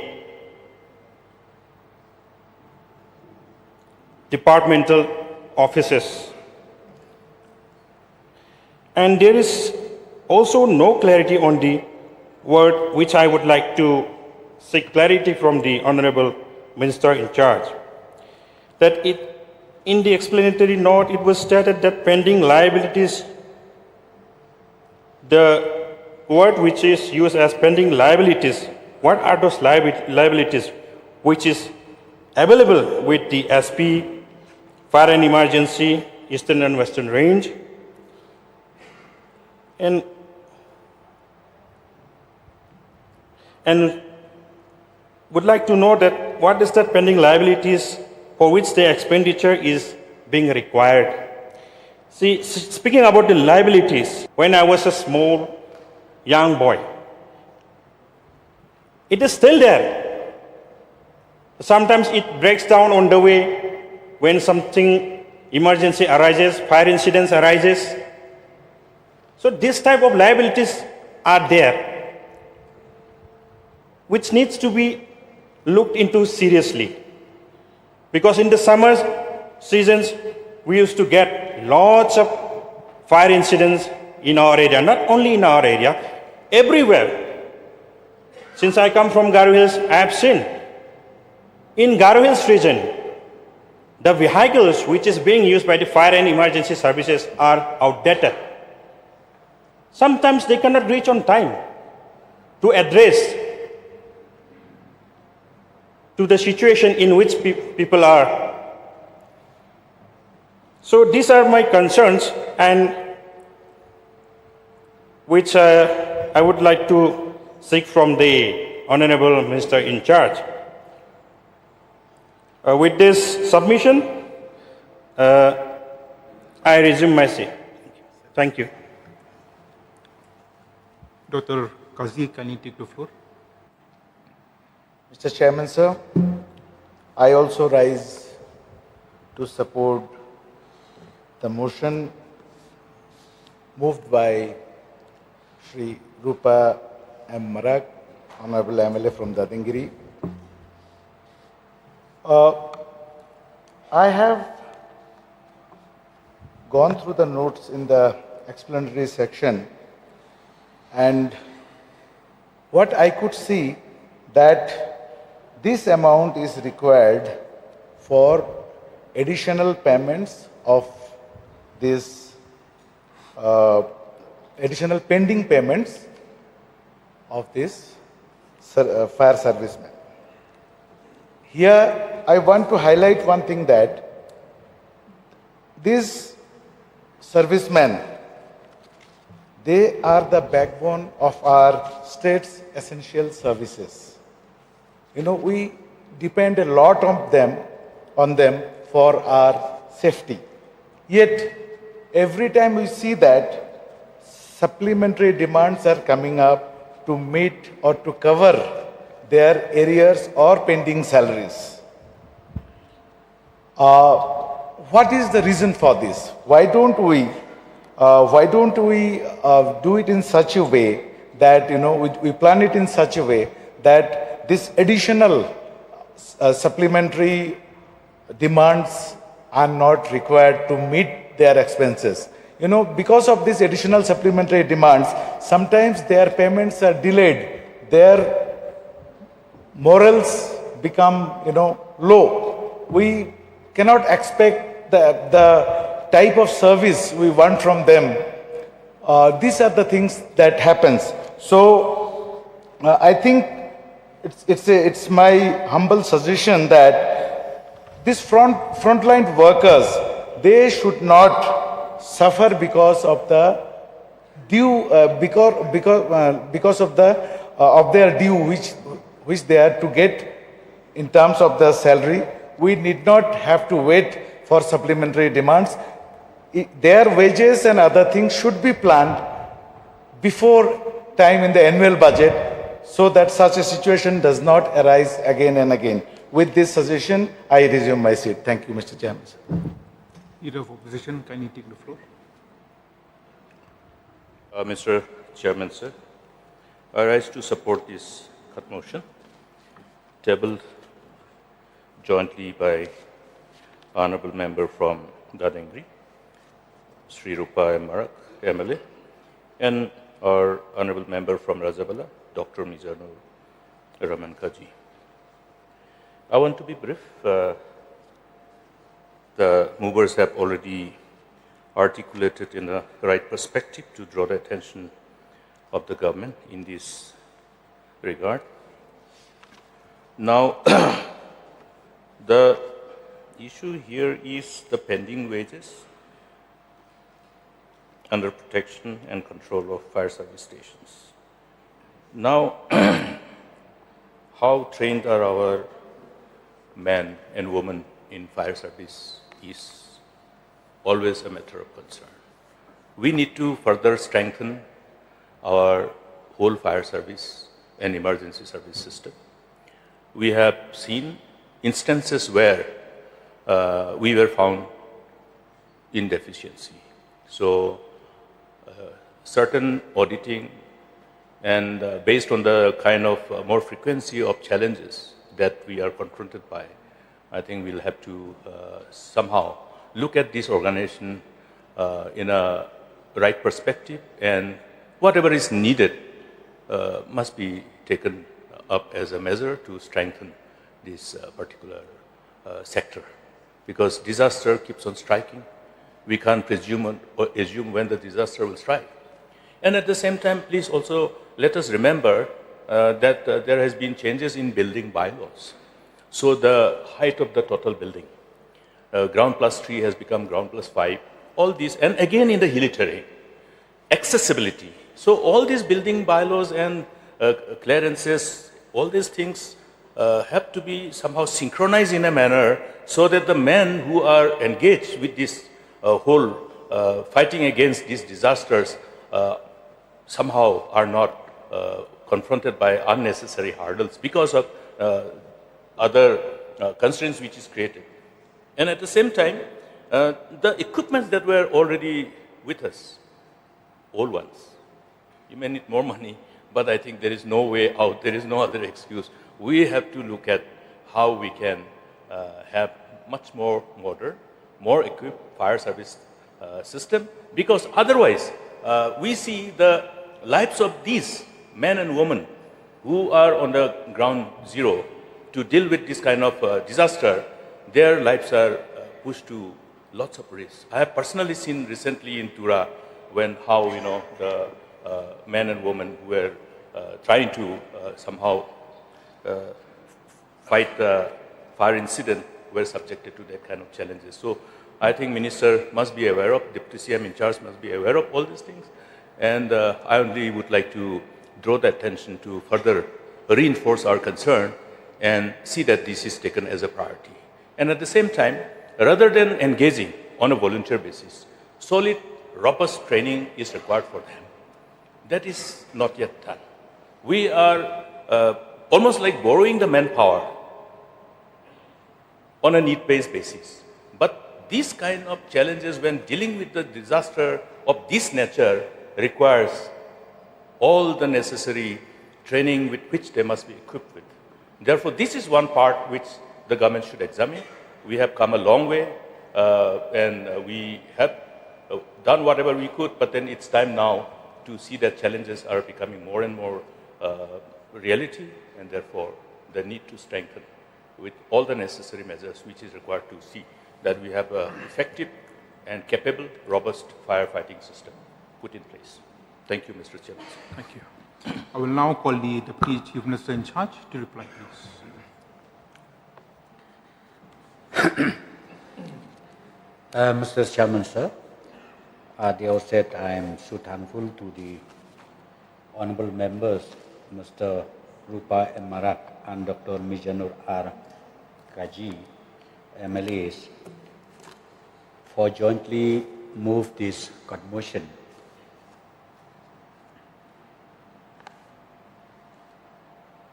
On the head of account 2055 Police, 2070 Administration Services, and 2216 Housing.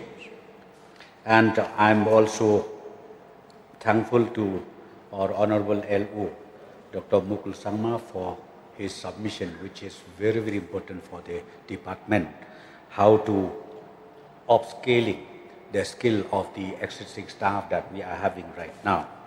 Sir, straight to the point, I think as per the motion move by both the honorable members is confined only to fire service stations. So I will just concentrate myself only within this four walls of the fire service. Sir, for the information, because the honorable member, the mover has already raised, for the information of the honorable mover and also for the information of the members of this August House. The fire service, we have divided into two ranges. One is eastern and two is western range. And these ranges are being manned by the SP. One is Shillong and the other one is in Tura. And we have 45 fire service stations and substations in the state. 28 in the eastern range and 17 in the western range. So when we talk about the pending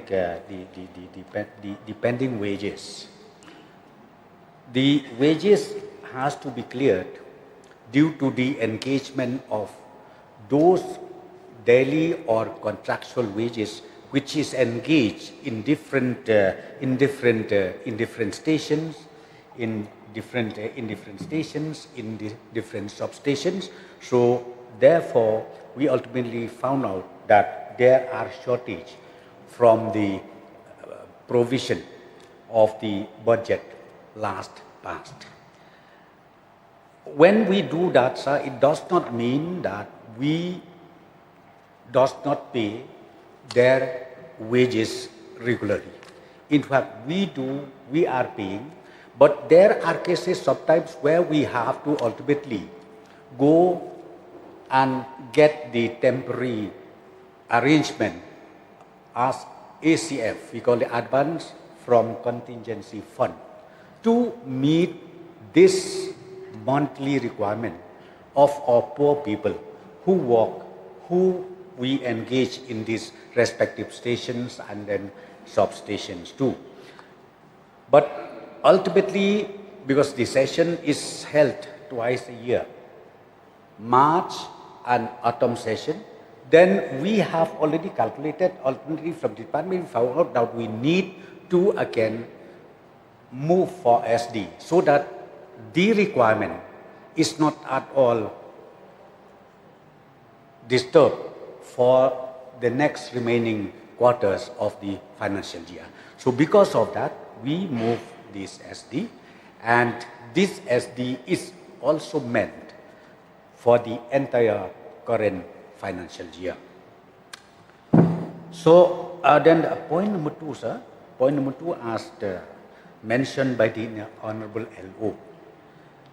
Now, I think the situation we see every day is the disaster incident that has happened. God forbid, hopefully it will not happen again in future. But which has already happened, I think we have seen. It's so dangerous, and we really needed to upscale whatever technology, or be it even the human resources that we have. We need to enhance their skilling, and we do the training on a very regular basis. But the suggestion made by the LO, maybe sometimes we can even send the training as exposure, maybe outside the state or maybe outside the country, so that we can ultimately get even those exposures which is maybe relevant to the state of Meghalaya. So I've, as far as this suggestion made by the LO, I will again see that this upscaling happens for the entire sector of the fire service, and I am sure we will also be able to improve our delivery system when these such cases on emergency basis happens. So, sir, therefore, this as I've already mentioned, therefore this SD is needed. So I would like to once again thank the movers of this cut motion, both of them, Mr. Rupa M. Marak and Mr. M. R. Kaji, honorable MLAs, and I would also like to request them to withdraw the cut motion. May I know the mind of the mover as to whether you will withdraw the cut motion or not? Thank you, Mr. Chairman, sir. Before withdrawing my motion, I would like to seek one more clarification. As I have mentioned about the outdated vehicles, the equipments which are being used in the fire and emergency department, whether the government has any intention to equip the fire and emergency department with the modern equipments in the coming days. Yes, yeah, I forgot this issue. I think raised by the Honorable LO also. The status of our equipment. Sir, I'm happy to also inform the House that towards the end of the last financial year, Government of India has sanctioned exactly, I don't remember the amount, but around 44 to 45 crores to spend on equipment. And we have already initiated for procurement of these equipments, and I'm very sure maybe in the near future this will be able to reach out to all these stations and the substation. And also again, sir, during this current financial year, we are going back to the Government of India requesting them to further help the department, because we still need some more equipment and to combat the regular incident that happened in the state of Meghalaya. So, may I know the mind of the mover as to whether you will withdraw the cut motion? Thank you, Mr. Speaker, sir. I'm very much contented with the assurance and the replies from the Honorable Minister in charge. And I'm hoping that in the future, I'll be seeing a different new vehicle in Dadangri in fire and emergency services, the outdated vehicle which I have been seeing since I was a young boy. Thank you. With this, I would like to withdraw my card motion. Thank you. Thank you. Since the mover has withdrawn the cut motion, now let me put a question before the House. The question is that grant number 8 be passed. Those who are for the motion say aye. Those who are against say no. The ayes have it, the ayes have it. The motion is carried and grant number 8 is passed. Now we will take up grant number 9. Sri Somablang, our Deputy Chief Minister, to move, please.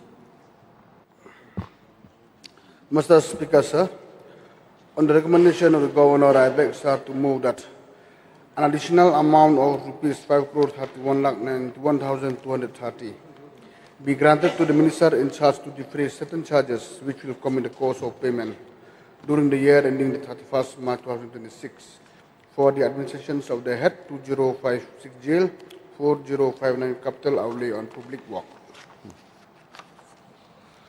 Motion moved.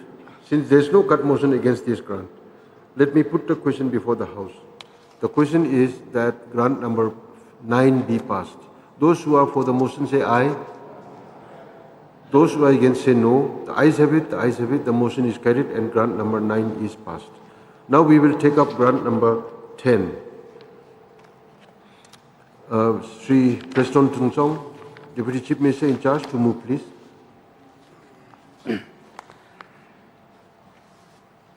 Mr. Speaker, sir, on the recommendation of the Governor, I beg, sir, to move that an additional amount of rupees 77 crores 32 lakhs 2,079 be granted to the Minister in charge to defray certain charges which will come in the course of payment during the year ending 31st March 2026 for the administration of the heads 2052 Secretariat General Services, 2059 Public Works, 2203 Technical Education, 2204 Sports and Youth Services, 2205 Art and Culture, 2216 Housing, 4059 Capital Outlay on Public Works, 4202 Capital Outlay on Education, Sports, Arts and Culture, 4210 Capital Outlay on Medical and Public Health, 4216 Capital Outlay on Housing, 4403 Capital Outlay on Animal Husbandry, 4404 Capital Outlay on Dairy Development, 5465 Investments in General Financial and Trading Institutions. Motion moved. Now there is one cut motion against this grant, tabled by Sri Rupa M. Marak, MLA, and Dr. Mizanur R. Kazi, MLA. Any one of you may kindly move. Thank you, Mr. Speaker, sir. I beg the leave of the House to move that a total provision of rupees 77 crores 32 lakhs 2079 supplementary demand number 10 had 4059 capital outlay on public works at page 19 of list of supplementary demands be reduced by 100. Motion moved. Now you may initiate discussion.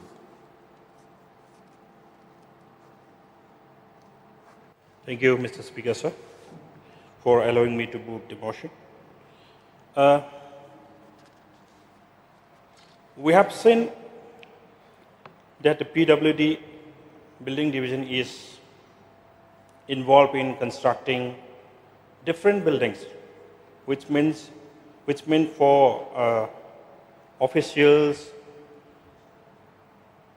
looking after the different departments in day-to-day affairs and their residential quarters for the better service of the public. But what I have observed, there are some quarters, residential quarters, some official buildings which needs to be repaired and constructed, which is the need of the hour, I should say. I will take the example of Dadangri civil subdivision. In the Dadangri civil subdivision, many residential quarters has left abandoned. So most of the people who are employed there, giving services to the public, are from far away Tura. And because of the abandoned quarters, which is in a very bad shape, they cannot stay in the quarters, residential quarters, and they are coming to and fro from Tura. Traveling from Tura takes a long time, like even 1.5 hours. So sometimes these employees, they cannot reach the office on time. But if these official quarters are repaired and the employees who are engaged in public services in that offices are made to live there, the arrangement can be made to stay there, it would be of great help to the people residing in that area. Not only the public quarters, official buildings like PWD, roads, official buildings, the department has already sanctioned one office in Dadangri, which is yet to be constructed. And I would like to draw the attention of the concerned minister about one thing, who happens to be the in charge of home. In 2017, in my constituency, one police station was set up in Damalasam, which is still functioning in an IB, inspection bungalow of GHEDC. So, if it can be looked into with serious concern, I would like to draw the concerned minister's attention towards those police personnel who are working in Damalasam. They are living in a very poor condition because they don't have official quarters there. Damalasam is a very interior place where in the past militancy was at its peak. So we don't know. We have been getting the reports that militants are regrouping. So as a strategy to prevent such incidents in future, those police people should be given proper quarters to stay. And it should be initiated at the earliest, because they are living in a bamboo makeshift camp. Those people imagine living in a bamboo makeshift camp as militants themselves for the sake of our peace and to keep the law and order at place. So, not only in my constituency, everywhere, if I visit some police stations, I can see some roofs leaking and which needs immediate repairings and all.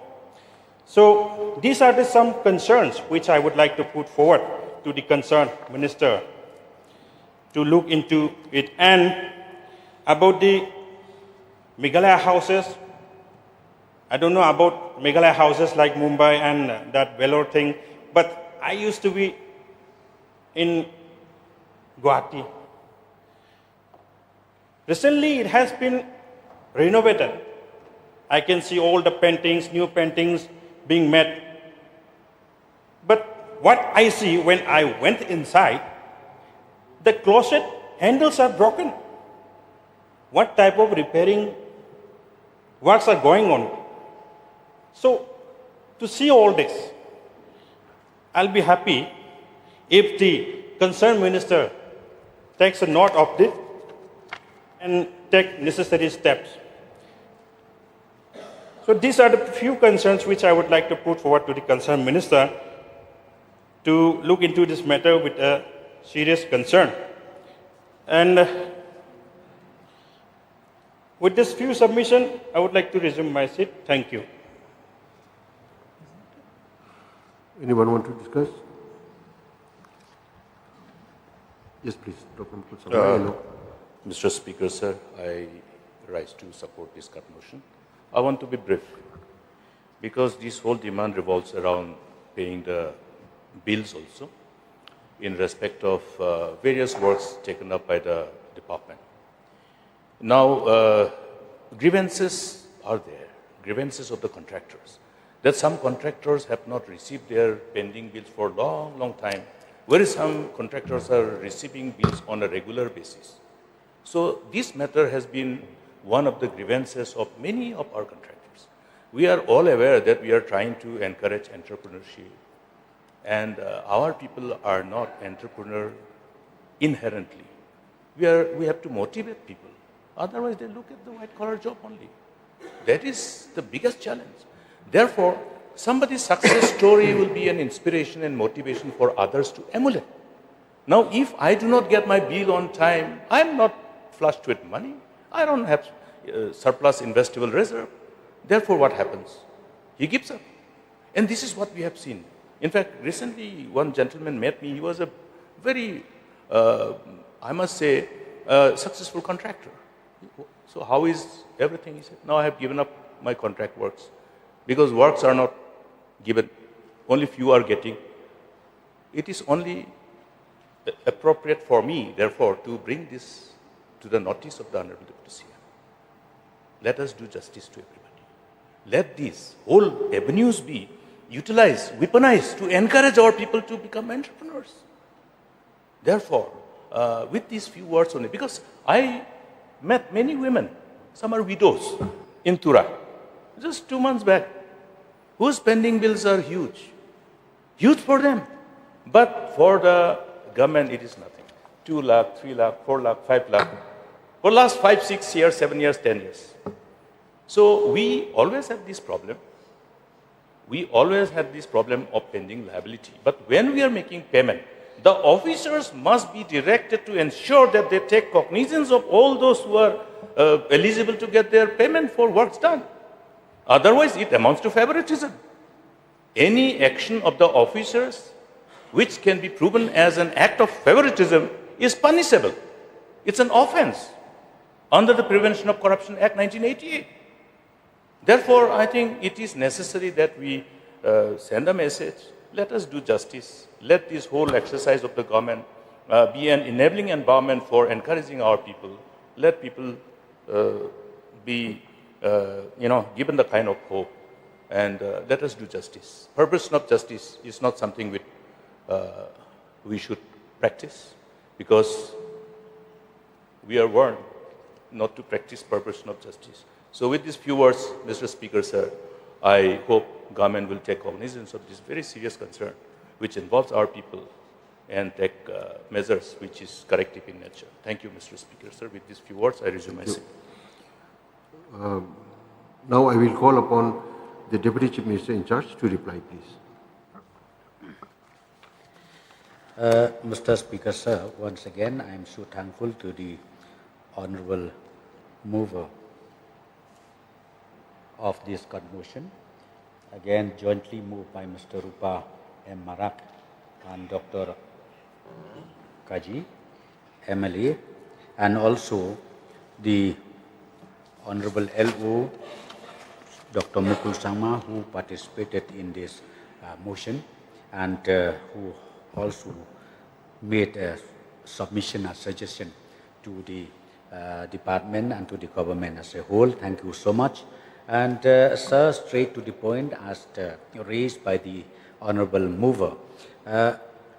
Sir, as far as the intention of the government is concerned, I think this time I should not praise, or CM in fact, I should not praise the government, but I have to.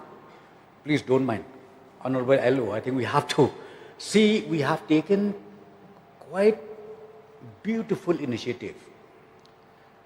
Number one, we discussed and we decided that we should have mini secretariat in every district headquarter. Or if not mini secretariat, we can call it maybe like in July we call it construction of integrated development complex. Sorry? Integrated administrative complex, which is more or less mini secretariat. And now in Turaha also, Punusla is about to be completed. And then again, we planning in East Jainti Hills. And then in all other districts, and not only the districts, even the civil subdivision, which is mentioned by the Honourable Member from Nadengari. And this one also we have taken it as a priority, because we would like to see if we have this mini secretariat, in this mini secretariat, what do we have to do? We would like to have a premises where all the offices, because right now in civil subdivision headquarter or district headquarter, there are still offices which is on rental basis. We use our offices from the rental building. So we would like to bring in all those branches or all those offices in one roof, where poor people or village people can just easily go to one place and then they can complete the whole work, whatever they wanted over there in every department. So this is what the intention of the government. And sir, we already started. We have just started. And as I said to you, one by one, we are going to meet this aspiration of the people. And I'm sure once this is done, it will be blessing for the whole state of Meghalaya. And, excuse me, sir. It is now almost 2 p.m. I will extend the time and the sitting of this House till this grant number 10 is disposed of. Honourable Chief Minister, Deputy Chief Minister, you may please continue. Yes, thank you, sir. Thank you, sir. So in this complex, even the officers and staff quarter is also included. The offices, and we will also make sure that it is fully secured. So not only that, sir, in fact, maybe in the long run, we need to also plan to have maybe a proper institution, a school, because see now the government employees sometimes if they go along with, if they take along with their own family In the rural area, there is no school, so they have to again come back. And, we are wasting their precious time in serving the people. So, sir, that is the initiative taken by the government. Since our honorable mover did mention about the office of Dadengari. So, this is what we are intended to do from the government, as well as police stations, police substations. This is also the same way the intention of the government is to have our full-fledged our own office proper building of the police stations and police outposts in the entire state. And this one also we are going to do it on phases as per the fund availability. We will make sure that this transformation comes through and it is seen by the public in the entire state of Meghalaya. Next, sir, I'm happy with this supplementary demand where we move today. It includes, I would like to inform the members of the August House, the acquisition of the new Meghalaya House in Bangalore. We already taken over, and now the renovation takes place, and very soon we are going to inaugurate this new Meghalaya House in Bangalore, because lot of demand, lot of letters we receive from the government side, where from every part of the state they demanded and they wish that Meghalaya House is established in Bangalore for different purposes that we need on daily basis. Sir, these are the issues which I would like to mention here. And then the repairing of Meghalaya houses, yes, the honorable mover again mentioned that, again, maybe the room is broken, that I will again review wherever needed to be improved. I think we will instruct the concerned officers and the concerned engineers to make sure that that all Meghalaya house is at least in a proper outlook or proper in-look too. Sir, the pending bills as mentioned by the Honorable LO, that also I will, the submission and the suggestion made by the LO, that also is noted, and seriously we will see that at least our poor contractors get their regular bills quarterly or whatever the system is made. So, sir, with these few words again, I would like the honorable mover of the commission to kindly withdraw it so that DSD can be passed. May I know the mind of the mover as to whether they will withdraw the cut motion? Thank you, Mr. Speaker, sir. I'm quite happy with the clarification and the assurance, the reply made by the concerned minister. So, I beg the leave of the House to withdraw my cut motion. Thank you. Since the mover has withdrawn the cut motion, now let me put the question before the House. The question is that grant number 10 be passed. Those who are for the motion say aye. Those who are against say no. The ayes have it, the ayes have it. The motion is carried and grant number 10 is passed. Since the time allotted for the day is over, the House stands adjourned till 10 a.m. on Thursday, the 11th September 2025.